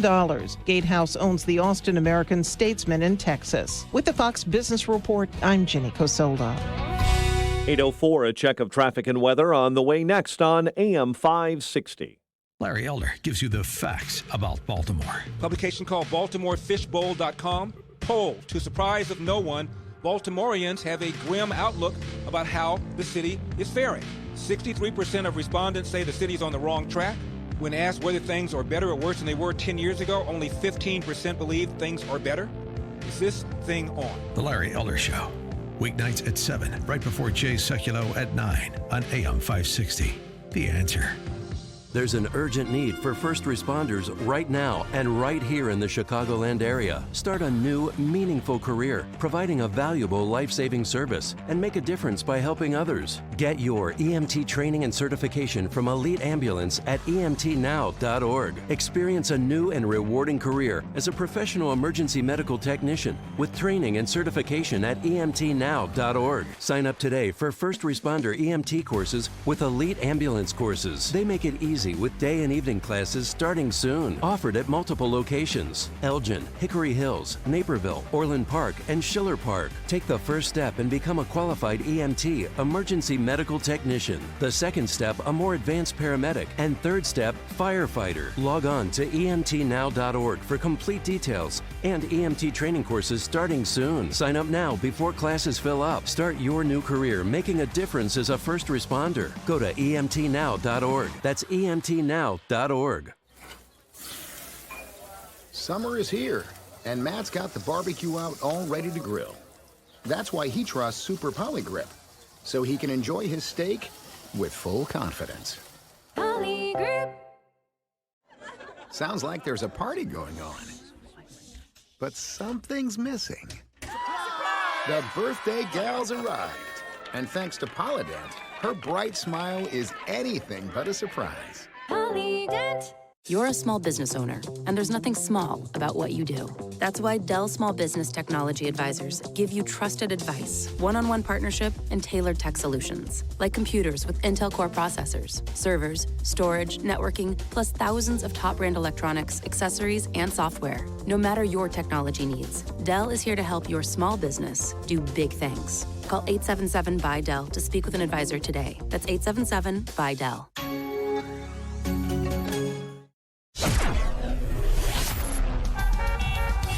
8:07 AM 560 traffic center time. Here's Jim Talamonte. Southbound tri-state traffic is jammed. Balmoral south of 190 most of the way to before 31st Street, where a vehicle fire blocks 3 right lanes. Farther north, we see more routine southbound delays from 137 to Deerfield Road. The northbound delays of the tri-state are Southwest Highway to 31st and from the Reagan Tollway to the Grand Avenue curve. Reagan Tollway delays are from the Aurora Toll to Winfield and 22nd to the tri-state. Veterans Oriole, Fountain to Roosevelt, and Army Trail to 290. Kennedy, O'Hare to downtown, it's 36 minutes, takes longer in the express lanes. Eisenhower, 58 minutes, 390 to downtown, 40 from Manheim. Stevenson, 56 minutes from 355 to Ryan, 30 from 95th. Bishop Ford, 30 minutes, 8094 to the merge. That's traffic. I'm Jim Talamonte on AM 560, The Answer. Chicago's Morning Answer continues next. Your official Chicagoland weather forecast from the 1 Hour Heating and Air Conditioning Weather Center. And our meteorologist is Steve Williams. Partly sunny, shower, thunderstorm today, high 83. It'll be mainly clear tonight, low 68. Sunny tomorrow, the high 87. A shower, thunderstorm on Thursday morning, and partly sunny with a high at 83. I'm Steve Williams on AM 560, The Answer. 67 at O'Hare, 70 along the lakefront. Your next news update is at 8:30. Chicago's Morning Answer with Dan and Amy continues next on AM 560, The Answer. Experience the many restaurants of Seven Bridges on the evening of August 8th at the Golf Club in Woodridge, Illinois. Aside from great tastings and treats, Sample Seven Bridges will have prize drawings and DJ entertainment throughout the evening. Visit chambers630.com to register. This is Chicago's Morning Answer with Dan Proft and Amy Jacobson on AM 560. The Answer.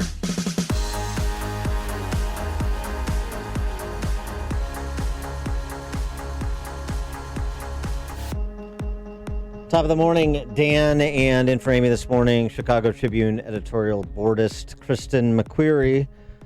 Kristen, Trump condemns white supremacy but doesn't propose gun laws after shootings. That was the New York Times headline covering the remarks that he gave yesterday morning. The second headline or the first headline? The first headline. Oh, they changed it, I think.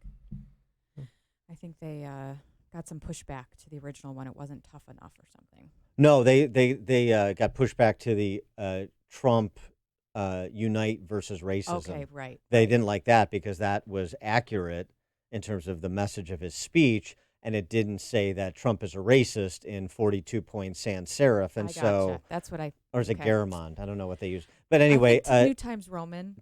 That would make sense, I suppose. Yeah, so that wasn't good enough. You know, it seems to me that the combination of the D.C. press corps coverage, and we heard it in the debates last week, Don Lemon, Lemon, asking the question. With respect to Trump's racist tweets, blah, blah, blah, blah, blah. You know, you start from the premise that he's racist. Oh, I think the question was even worse than that. It was, how do you justify or what do you say to voters who excuse his racism for the economy or bigotry? Yeah, well, that was another question, oh, right? okay. Too. Oh, Yeah, sorry. yes. Should we Can't right? keep How can track. you suspend consideration of his racism because the economy is good and so on and so And this forth? is a straight up, this is supposed to be a straight up debate. Of course it is. It's CNN. I know. I mean, no loaded questions. It's just we just want to get them on their positions and be fair about it. Well, I'll tell you what. I will say this. Don Lemon makes up for his agenda with very thoughtful questions. After tequila or before? I'm kidding, of course. Yeah, I know that was a couple of New Year's Eves ago where he was ready to love again. I should just let it go. Yeah. And I tell you, speaking of old has-beens like the old media, the CNN apparatchiks, the Rachel Maddows of the world, I'm not paying attention. Have you seen the new Madonna video? No. Why would I? So this little old lady is desperate to stay relevant, so she's trying to get into the gun control debate. God Control is the name of her new song. Oh, interesting. And her video features a nightclub shooting. And I mean a nightclub shooting, like it's, Martin Scorsese quality.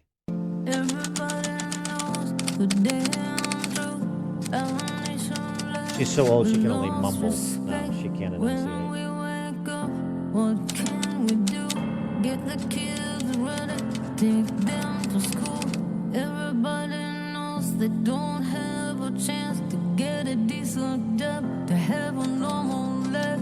When I talk reforms, it makes me laugh.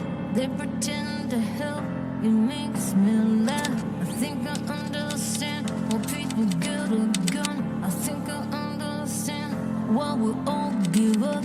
Every day they have a kind of victory. Blood of innocence spread everywhere. They say that we need love, but we need more than this.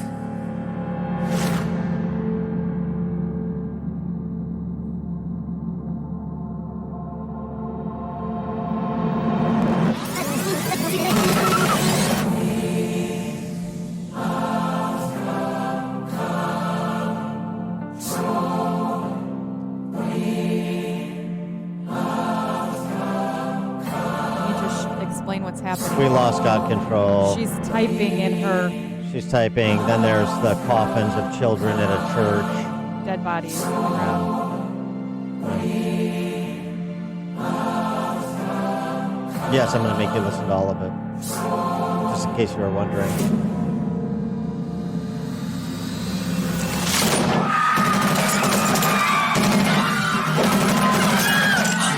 And that's the graphic nightclub shooting to kick it off.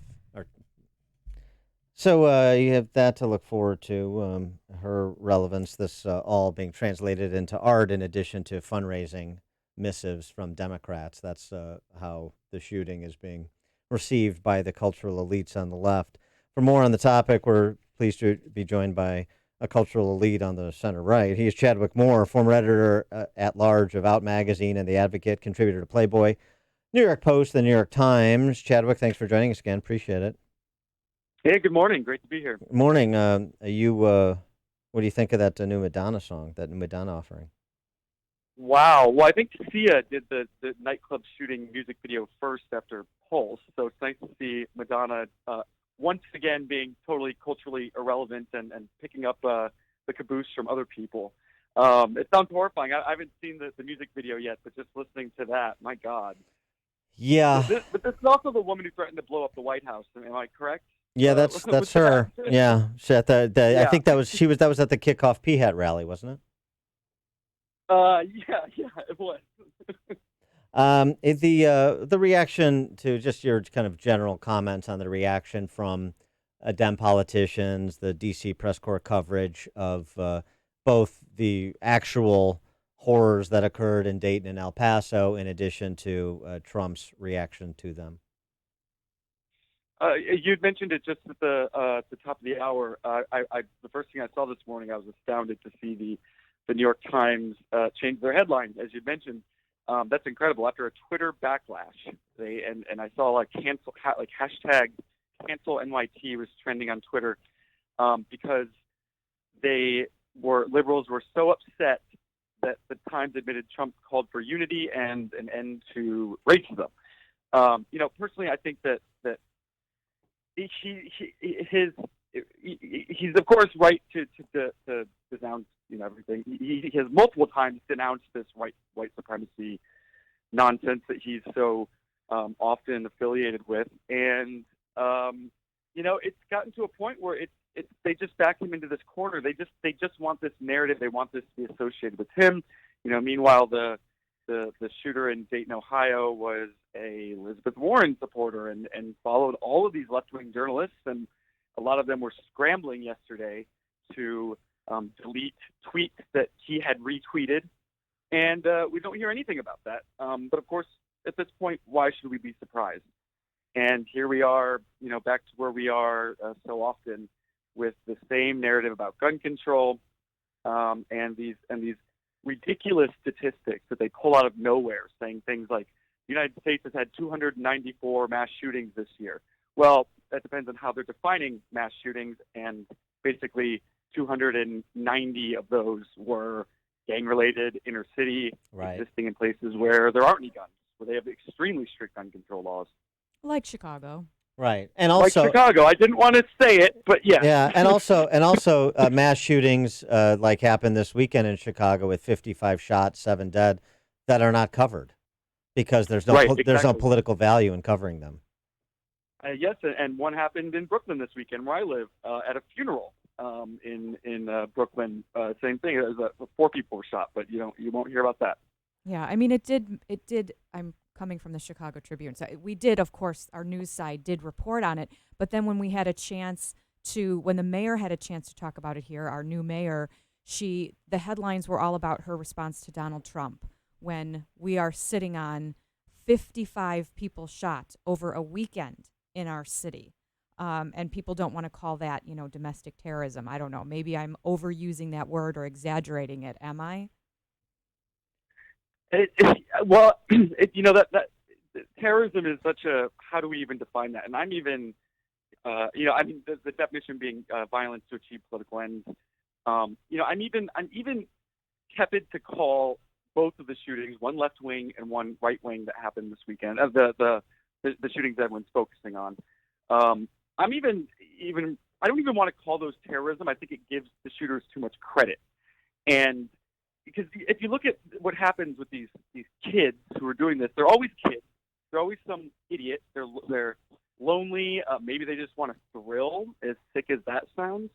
And we see the media constantly building these people up into some kind of monsters, saying, that whenever there's a manifesto or video, they say, the chilling last words of a mass murder. And why do we even turn them into these almost Hollywood level creatures when we should be ridiculing them and making fun of them? Otherwise, we're just encouraging more behavior like this from really mentally unstable people. In his remarks yesterday, Trump talked about the need for cultural change, and that's difficult. It doesn't give you the immediate satisfaction that we demand, like some sort of legislative initiative, no matter how irrelevant. And Rusty Reno talked a little bit about culture in his piece. And first things, I want to get your reaction.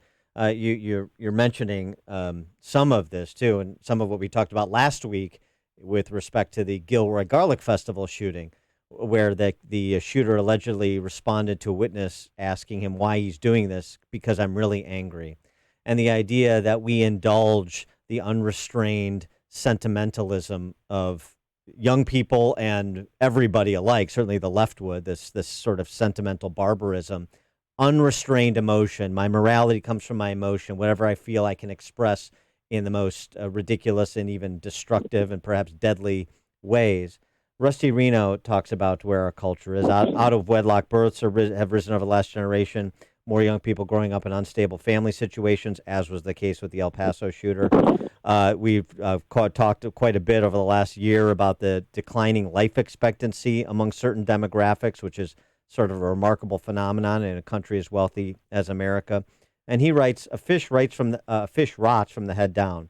The social dissolution of our nation is a direct consequence of the mentalities, policies, and actions of our ruling class. It's damning that tech moguls take extreme measures to insulate their own children from the devices and social media platforms they market so vigorously to the rest of us. It's damning that our ruling class makes a fortune on violent video games, does nothing to limit pornography, and presses for drug legalization amid an epidemic of overdose death. Now, I'm not going to connect any of those things to shootings generally or these shootings specifically, but what about the sort of the libertinism of the ruling class and sort of the hypocrisies that Rusty Reno points out? I think he's very right. Both of you are right to point those out. And when President Trump was discussing a change in culture, I believe that's what he's referring to. And I think mainly what a huge part of it is fatherlessness. And you see that both. This is something I'm writing about at the moment. You see that with both these children, these young men who El Paso and Ohio, and you see it in Chicago. You see it with inner city gun crime, and you see it with these people who make the headlines to go into public spaces and shoot indiscriminately. One of the things they both have in common is fatherlessness, and that is a plague in our culture. And there's a lot of people who would blame that on many things. And a lot of people on the right talk about sort of the culture of academia and feminism, and I'm not talking about good feminism, but this kind of wacky, man-hating, fourth-wave feminism that just tells men that they're worthless, that they're not needed. When men grow up in a society that we're biologically programmed to provide and to be needed, and when you grow up in a society that increasingly tells you you're not, we don't need you, that you're sort of worthless, it's going to do something to the youth, to the young men. And when they don't have strong father figures around, so many broken homes and divorces, it's no wonder that we see this level of disillusionment and anger and reaction. Now, I'm in no way, excusing these people's behavior, obviously, but it's always something that's missing from the debate, because the Democrats jump immediately to seizing guns and chipping away at the Second Amendment, and the Republicans jump immediately on, well, here's what happened in Chicago this weekend, and mental health. Yeah. But I think we're ignoring this much larger phenomenon. And there was just like in my parents' generation, there were gun clubs in public schools. There were shooting clubs. Can you imagine something like that today? It all changed very quickly. I wonder what you think when you watch the Democratic presidential debates, as you sort of overlay this philosophy of men and feminism, and just in particular, the white men who are running for president, and just how they are falling over themselves to be the least racist and the most in touch with their feminine side. And does that cross your mind while you're watching these debates? Oh, of course. It's so embarrassing to watch. And I can't hardly watch them. I think it's so embarrassing too. Oh, I know, and I mean the most cringe. I mean they're all cringe, but look at there was a wonderful video of Kristen Gillibrand. Oh yeah, that's the one in Ohio. Yeah, grandstanding about white supremacy to these sort of working class Youngstown Ohioans. Yeah, who were just looking at her like, huh? I'm just trying to put food on my table. Bill de Blasio did the same thing in Iowa. This is the consequence of the left, which has jumped on into full-on socialism. I think it's safe to say, whether or not that's how they would rule, that's what they're pandering to. They were, after the fall of the Soviet Empire, they had to abandon economic Marxism because everyone knew it didn't work, and they replaced it with this race gender thing that we have now, and they just continue to harp on that in the same way so that the sort of like straight white male and the sort of the has become the new proxy for the old economic oppressors, the old bourgeois. And it's hilarious to watch any of these straight white men or gay white men in Mayor Pete's case running, and they have to constantly chide themselves about how they have to check their privilege. Well, just step aside and let a black person run. Absolutely. Yeah. Bow out, Kristen Gillibrand. You know, you lead by example. Be the change you wish to see.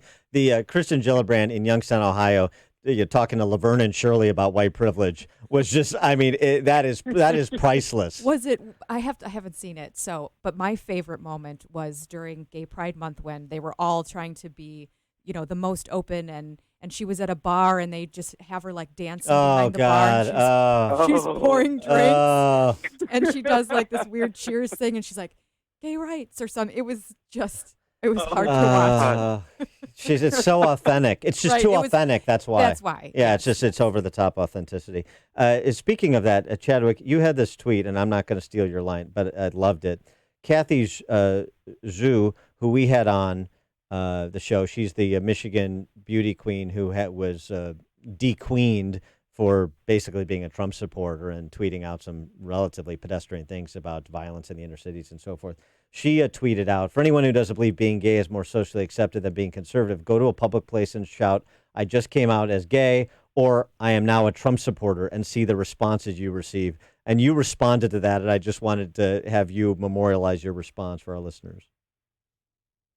I don't have immediately in front of me my exact words, but I said she's absolutely right. I'm a gay man, and I came out not far from Chicago, in downstate Illinois, and fairly conservative community.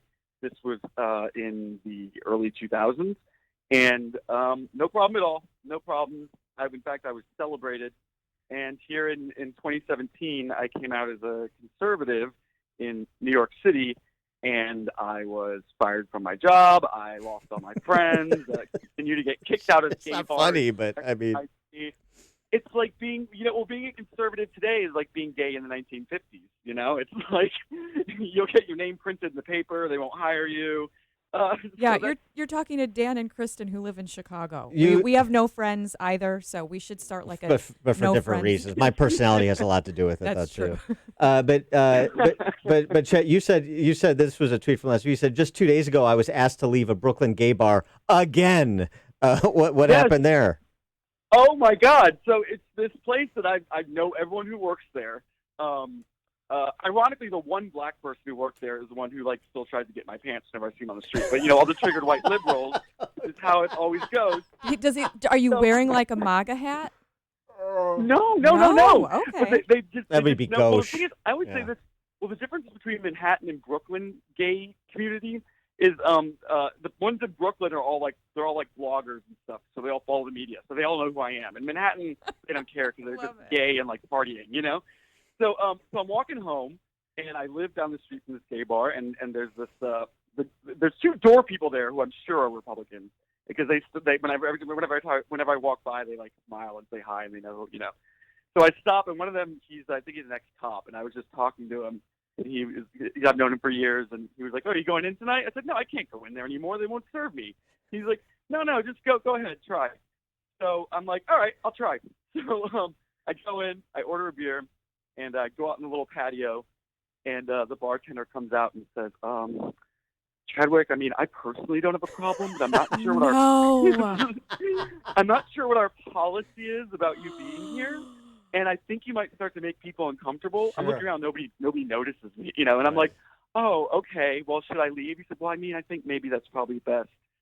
I mean, Oh my gosh, you have to wear the hat, even if you're not even a Trumpster. Just wear the hat, go get it on video. No, you know what you need to do? Oh, yeah. You need to get Sarah Sanders and Ted Cruz and his wife together, and you guys all go out to dinner together. Oh my gosh. Because you're all thrown out of everywhere you go, apparently. Well, it's happened to me at years ago. I was with Milo Yiannopoulos. I was sitting down interviewing him when we went somewhere and this is on video. We happened to walk into middle of the afternoon a meeting of the Democratic Socialists of America. We just happened to walk into the same pub. And comedy ensued. Yes. And then comedy ensued, and the shouting and going, "It's Nazis," and we had to leave. So I'm surprised you didn't have they didn't all leave on stretchers. Just the sight of it. I know. Oh boy, Sweden. Chadwick Moore and his exciting life in New York. Chadwick, former editor-at-large of Out Magazine, The Advocate, contributor, Playboy, New York Post, New York Times. Chadwick, thanks for joining us again. Appreciate it. Oh, it's a pleasure. Thank you. You join us on the Turnkey.pro answer line. Now it's time to check the headlines with Mike Scott. Partly cloudy skies, 68 degrees, saying it's time to act. House Democrats are calling on Senate Republicans to take up two bills that they've sent to that chamber addressing the mass murders that killed 31 over the weekend. The first expands the universal background checks requirement for gun transfers between unlicensed individuals. People in the Dayton shooter's hometown of Bellbrook, Ohio, are standing up to support the victims. More than 200 attended a vigil last night. White House advisor Kellyanne Conway this morning says it's a shame laws weren't in place that would have stopped that gunman before he was able to carry out an act of mass murder. This guy in Dayton, Ohio, had a kill list and a rape list. The authorities could not have that information about his high school record. He's too young. For his when he went to procure firearms legally and got them legally. Dayton police say Connor Betts fatally shot his sister and 8 others in the entertainment district of that Ohio city on Sunday before being killed by officers. A former volleyball coach from Streamwood now faces 20 years in prison after pleading guilty to a child pornography charge. Michael Ledke will be sentenced in October. R. Kelly in more legal trouble. The embattled R&B singer charged with 2 counts of underage prostitution in Minnesota from an invitation he extended to an underage girl in 2001. One of engaging in prostitution with an individual under 18 years of age, and one for hiring or offering to hire for sexual purposes with a person under 18. Hennepin County, Minnesota attorney Mike Freeman.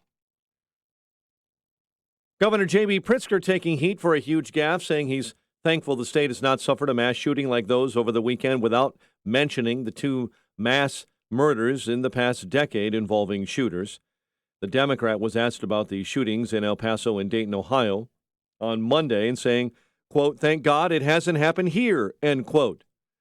Making no mention of the Aurora warehouse shooting that killed 5 or the massacre at Northern Illinois University in 2008. A spokesperson later tried to clarify the governor's misstatements. Cubs hold on to beat the A's 6-5 at Wrigley. White Sox knocked down the Tigers in Detroit 7-4.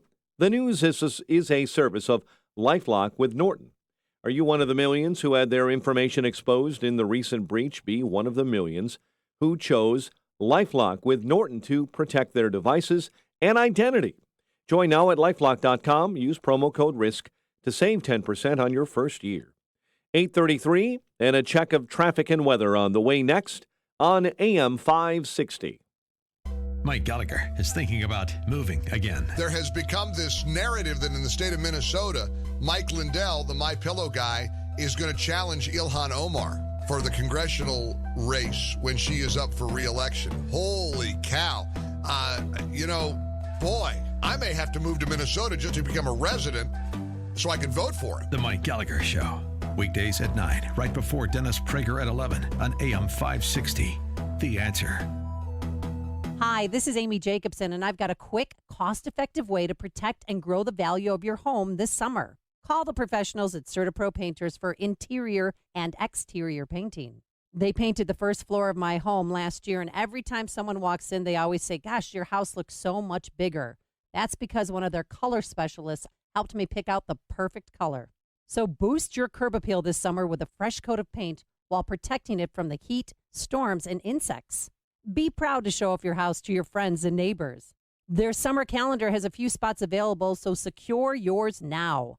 Don't put it off. Time to hire CertaPro Painters, your residential and commercial painting experts. You can schedule a free estimate online at CertaPro.com. That's Certa with a C, or call 1-800-GO-CERTA. Each CertaPro Painters business is independently owned and operated. Get a free estimate at CertaPro.com or call 1-800-GO-CERTA.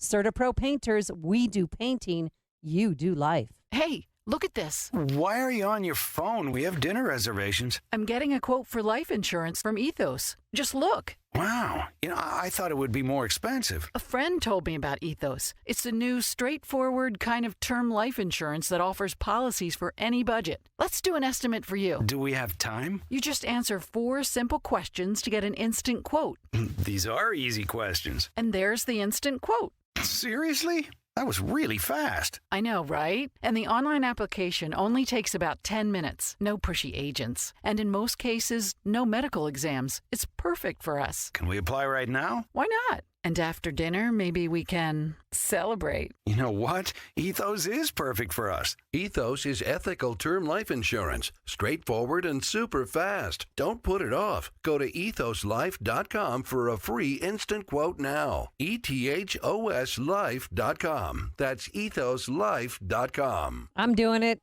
Justin's doing it. My sister's doing it. A lot of people are taking Balance of Nature. Why? Well, it's an easy and convenient way to get the fruits and veggies you need on a daily basis. Because admit it, we're not eating enough fruits and veggies at all those summer barbecues where there's beer and brats and hot dogs. Balance of Nature is just that, easy and convenient. And if you listen to this station, you've heard people talk about how Balance of Nature has changed their lives.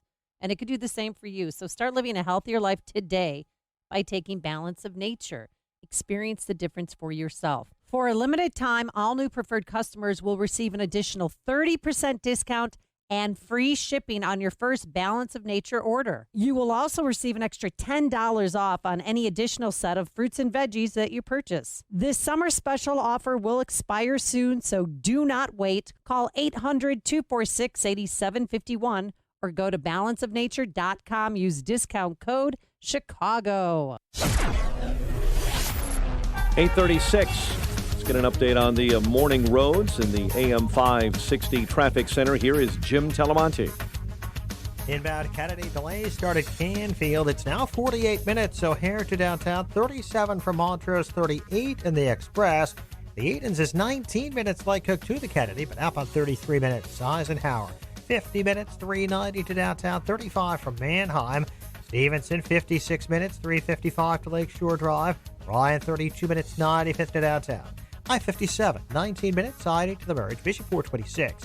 The southbound Tri-State has big delays. 137 to Deerfield. The Adams Tollway to the Grand Avenue curve with a crash in the right lane. The Eisenhower to be 431st after a car fire. Northbound, it's bottled up. Southwest Highway to 31st. And from the Reagan Tollway to the Grand Avenue curve. That's traffic. I'm Jim Telemonte. On AM 560, The Answer. Chicago's Morning Answer continues next. Your official Chicagoland weather forecast from the 1-hour heating and air conditioning weather center. Clouds and sun with a shower or thunderstorm that could pop up. High 83, mainly clear, and 68 overnight. Sunny and warm, 87 tomorrow. Currently in Chicago, we have 69 degrees. Your next news update is at 9. Chicago's Morning Answer with Dan and Amy continues next on AM 560, The Answer. No Victocrats allowed. Why? Because we've got a country to save. Join me, Larry Elder, tonight starting at 7 on AM 560, The Answer.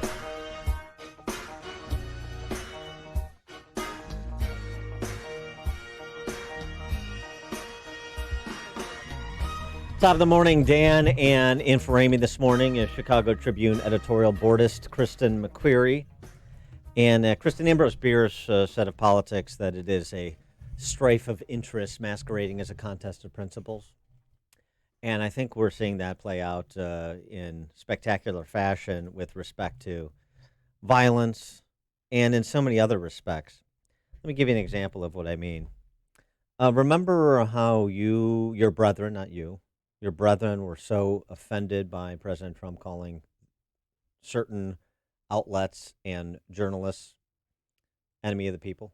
Oh yes, there was a national campaign.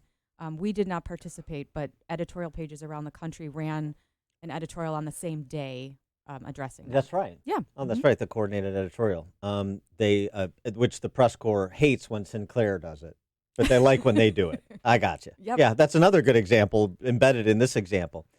Elizabeth Warren yesterday tweeted out, "We need to call it out. Fox News is a hate-for-profit machine that gives a megaphone to racists and conspiracists. We need to call it out. Fox News is a hate-for-profit machine that gives a megaphone to racists and conspiracists." Is that not the equivalent of saying Fox News is the enemy of the people? Should I not enlist Jeff Zucker to be morally indignant? Should we not talk to those freedom fighters in the D.C. press corps about that kind of language and how that endangers a free press and it infringes on First Amendment rights and it blah, blah, blah, blah, blah, blah, the end of our representative republic. I mean, isn't that the sort of statement that if Trump made it in the direction of CNN or MSNBC, there would be wigs afire? Oh, of course. Inside the Beltway? Of course. I mean, and it's absolutely ridiculous because I think too many people don't even recognize or realize that MSNBC was created as a response to Fox News, which actually I don't find outside of the commentators, the news like Brett Baer's program and others is extremely straightforward. And these comments usually come from people who don't even watch it. But yeah, that's like Jim Acosta getting so in his underwear in a bunch over not being invited to all of the right press conferences and trying to pretend that he is an objective journalist when he is clearly asking loaded questions and, attacking the president on a daily basis. But that's okay. Doing it in person, being part of what is supposed to be the legit news media, I suppose. The characterization of white supremacists, racists as right-wing, and the characterization of people like me when I'm covered by the Chicago Press Corps or conservatives at the federal level as right-wing, conflating right-wing or using right-wing interchangeably with white supremacists. Ted Cruz is right-wing, a white supremacist right-wing. A white supremacist, a racist is right-wing, Dan Proft is right-wing. Is that fair? I mean, I don't even like the term right-wing, but it gets bantied about all the time. And when you have someone who's radical left, they don't necessarily fall in that category. But I mean, we've had entire columns, national news articles, basically calling any female who voted for Trump, a racist or, you're anti-woman. Yeah. But enough about Delene Glanton. 64 million people in this country racist because they voted for Donald Trump. I mean, it's absolutely ridiculous. You've had two now House resolutions addressing some of the comments that someone like Representative Omar said. You have AOC talking about, making comparisons to concentration camps at the border. I mean, those things just sort of slide under the radar. Mm-hmm. Is that not hateful language? Is that not insightful language to make those types of comparisons or to say something that's so offensive? Two House resolutions are passed to reprimand you. Of course, I didn't name her, but it's just the standard is never evenly applied. How about, what I would call now part of the D.C. press corps, and those are the big tech companies that are publishers. How about Kevin Cernicki? He was a Google engineer fired, he says, for his conservative political philosophy. Here's another good example, in addition to the good examples we have from Dennis Prager and others who've testified about the finger on the scales at Google and Facebook and Twitter for the left to silence the right. This is Kevin Cernicki on with Tucker Carlson here's a good example. It's highly ideological. You can see bias at every level of the organization. One thing that I've noticed is that just handling of routine issues is plagued with bias. Like they will get an email from a liberal reporter complaining about something, and they will jump on it and they will fix the issue very, very quickly. In contrast, one thing that I saw when I worked there was if you do a Google search for Crippled America, which is Donald Trump's book, you would get results that showed Mein Kampf instead of Crippled America. And I reported that. I filed a bug against it. I escalated. I tried to run it up the chain. They took 9 months to fix that bug. They just stalled at every opportunity. They assigned it to people who no longer worked there. They made every excuse in the book to avoid taking down something that made Donald Trump look bad. And I saw a number of other incidents just like that. A search for Donald Trump's book, Crippled America, returns Mein Kampf. This is what they have whipped themselves into a frenzy to believe, clearly. And what about, so there's the D.C. press corps and big tech. What about political violence? I'm happy to talk about political violence when some Trump supporter gets in a fight with an anti-Trump person. It's inappropriate. It's unnecessary. I don't support political violence in any form. But where is the D.C. press corps when journalist Andy Ngo is beaten on the streets of Portland, seriously beaten? I mean, in fear for his life, and had suffered a concussion, internal hemorrhage. He described. No one has been arrested in Portland. Mm. I mean, we just had Chadwick Moore on discussing how he was fired from, was it the New York Times? Because he came out and said, he kind of admitted that he didn't hate Trump and is now banned from various restaurants, even in his own neighborhood, not because he's came out as a gay conservative, but because he doesn't hate Trump enough. I guess. But also, there's one thing to be banned. There's another thing to be beaten. Oh, right, yeah. And, I mean, Andy Ngo was beaten for covering Antifa. This art gallery owner was beaten for wearing a MAGA hat. I was walking on Canal. There was some sort of event, and I got jumped for wearing this hat. And started cursing at me, saying, Trump hat, blah, blah, blah. And basically, one kid took my head and bashed it against the scaffolding pole. It all happened within 10 seconds. I jumped out, across the street, and called the cops. And this is my situation right now. Yeah, that was in New York. I mean, you go look at the injuries he suffered. I mean, the whole right side of his face is blown up. Wow.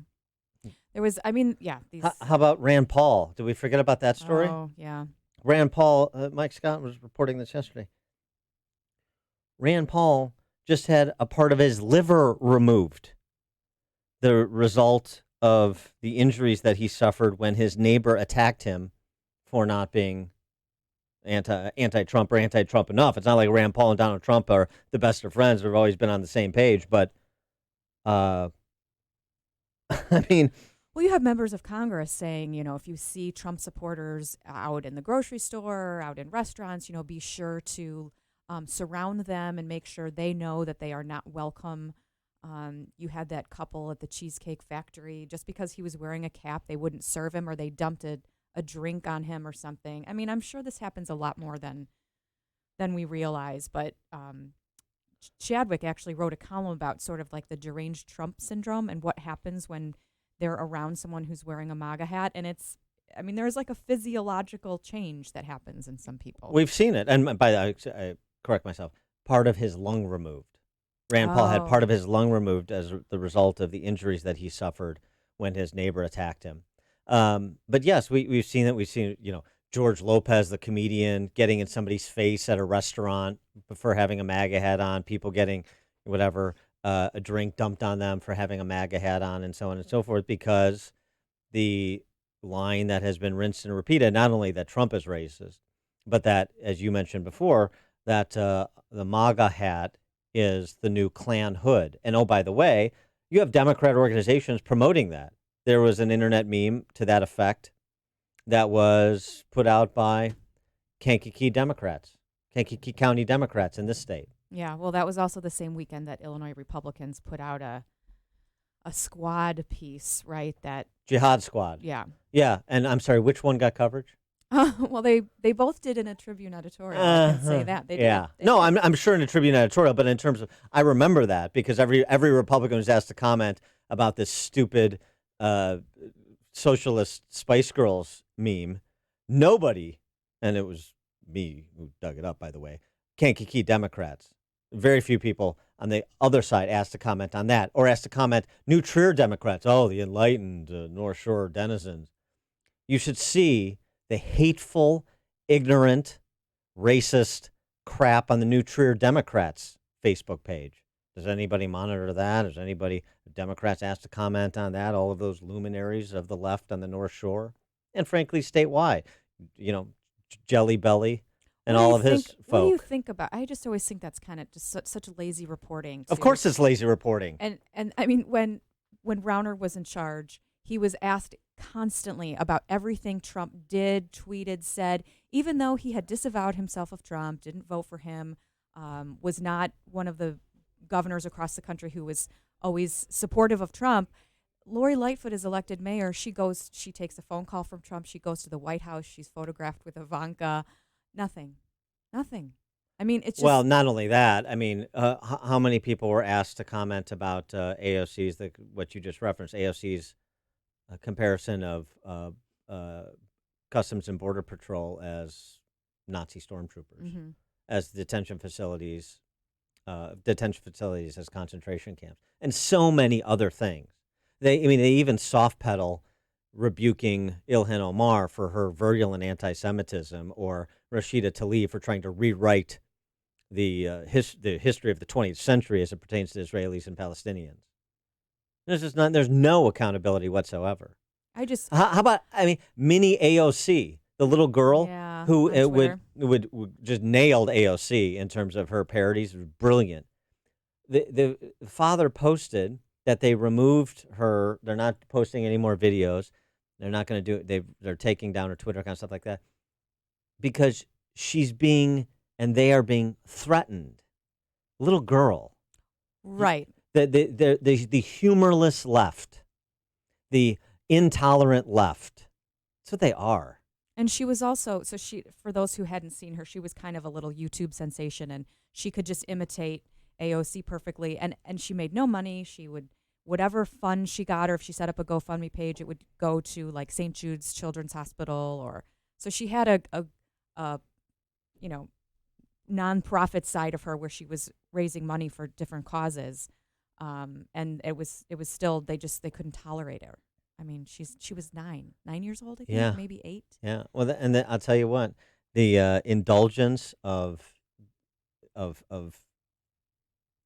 thuggery on the left, on college campuses, on the streets of Portland, on social media, on a senator's lawn, the indulgence of that is going to boomerang on them.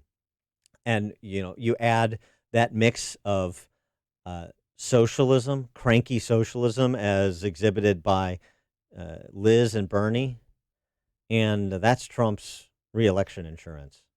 That whole attitude, that whole culture, that's Trump's reelection insurance right now. I'm not saying it's a guarantee. I'm saying it's insurance. Okay. He tweets something like he did with the Go Back, where he does cross lines and then he ends up sort of backtracking. He's always, to me, just a couple tweets away from losing not his base, but the other 25 million Americans that he needs to win that election. Yeah, but here's the thing. People's attitudes about Trump is sort of baked in at this point. It's going to be hard to move people in terms of their view on Trump. He's exhausting, is what I'm trying to say. Yeah. And I think people get tired of feeling like they need to always be defending him when he creates all of these problems for himself. Well, you don't need to defend him. You need to compare and contrast him with your options. And so you want to stick here and how things are going in terms of the economy and so forth? Or do you want to indulge the looniness of the socialist Spice Girls, who were elevated by Trump's tweets into more of our national consciousness? You want to go with those who have lorded over urban centers for the last 3 decades, like Elijah Cummings? Or do you want to go with somebody that's trying to shake things up? I mean, that was presented to them in 2016, though, too, as we discussed earlier. I mean, Trump was very vocal about Chicago and violence and poorly run communities who've had one-party control for all these years, and he even said, "What the hell do you have to lose by voting for me?" He didn't get much of the vote, so I don't. It's not a one-off proposition to try to move a universe that has been voting 90% one way for half a century. Doesn't happen in one election cycle. But I think the stick-to-itiveness is going to produce results. I mean, it's not going to be seismic, but it doesn't need to be seismic. It just needs to be progress. And it's interesting to note Elijah Cummings, right, this week, in case you missed it, because we were talking about the shootings, understandably so. Elijah Cummings invited Trump to go to Baltimore, and he should. And he should visit all these other Trump-free zones like Chicago as well. Just shove it right down their throats, because they have no substantive position that is defensible. All they have is, you're racist, you're a bigot. All they have is the isms and the phobias and the name-calling. And you know what? That doesn't pay any bills. And it's getting less and less persuasive, I think, to people that do not have "hate has no home here" signs in their yards in Hinsdale and Wilmette that have nothing to do with the lives of people in urban centers or working-class communities. No, he talked about that, or there was at least conversation about having him through these opportunity zones that he has created, coming, can you imagine if he came and redeveloped Southworks with all of his real estate know-how and all of his connections, and took a property on the far south side that has been abandoned since the early 90s, an old U.S. Steel. It's just so symbolic of everything that's wrong. And numerous proposals, millions of dollars spent on dangling little projects in front of that community, and nothing ever comes of it because you don't have any leadership. You don't have someone consistently trying to do something with that property. And how telling would that be for someone like Donald Trump to make it happen finally? It's what Chicago is talking about. It's Chicago's Morning Answer with Dan and Amy on AM 560. The Answer.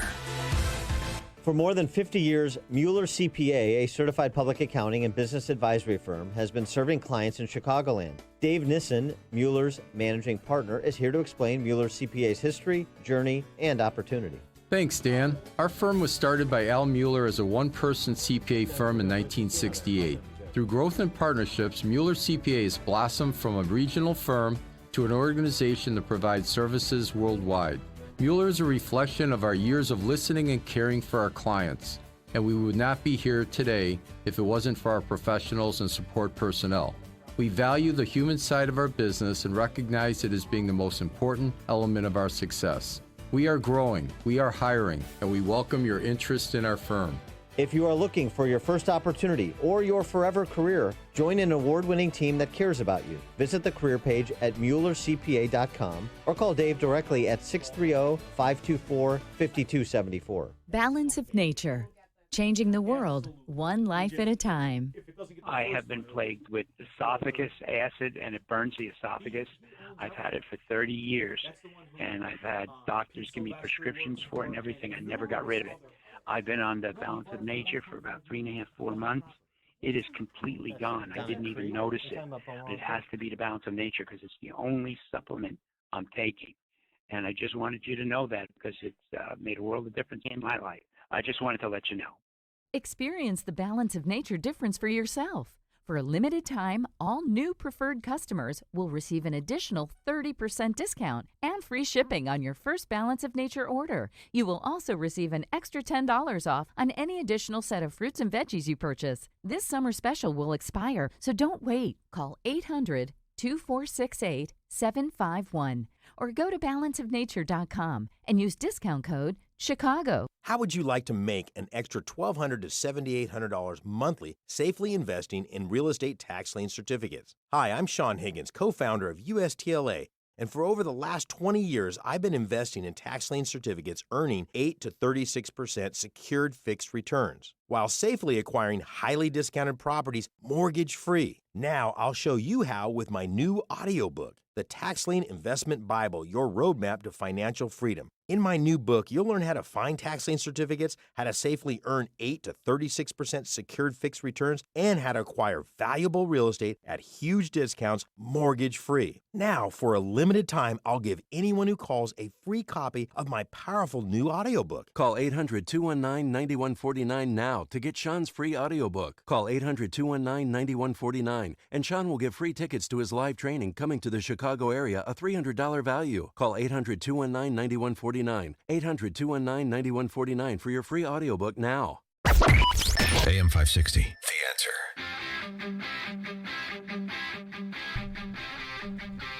And for Amy J this morning has been Kristen McQuarrie. If you liked her today, the good news is she's back tomorrow.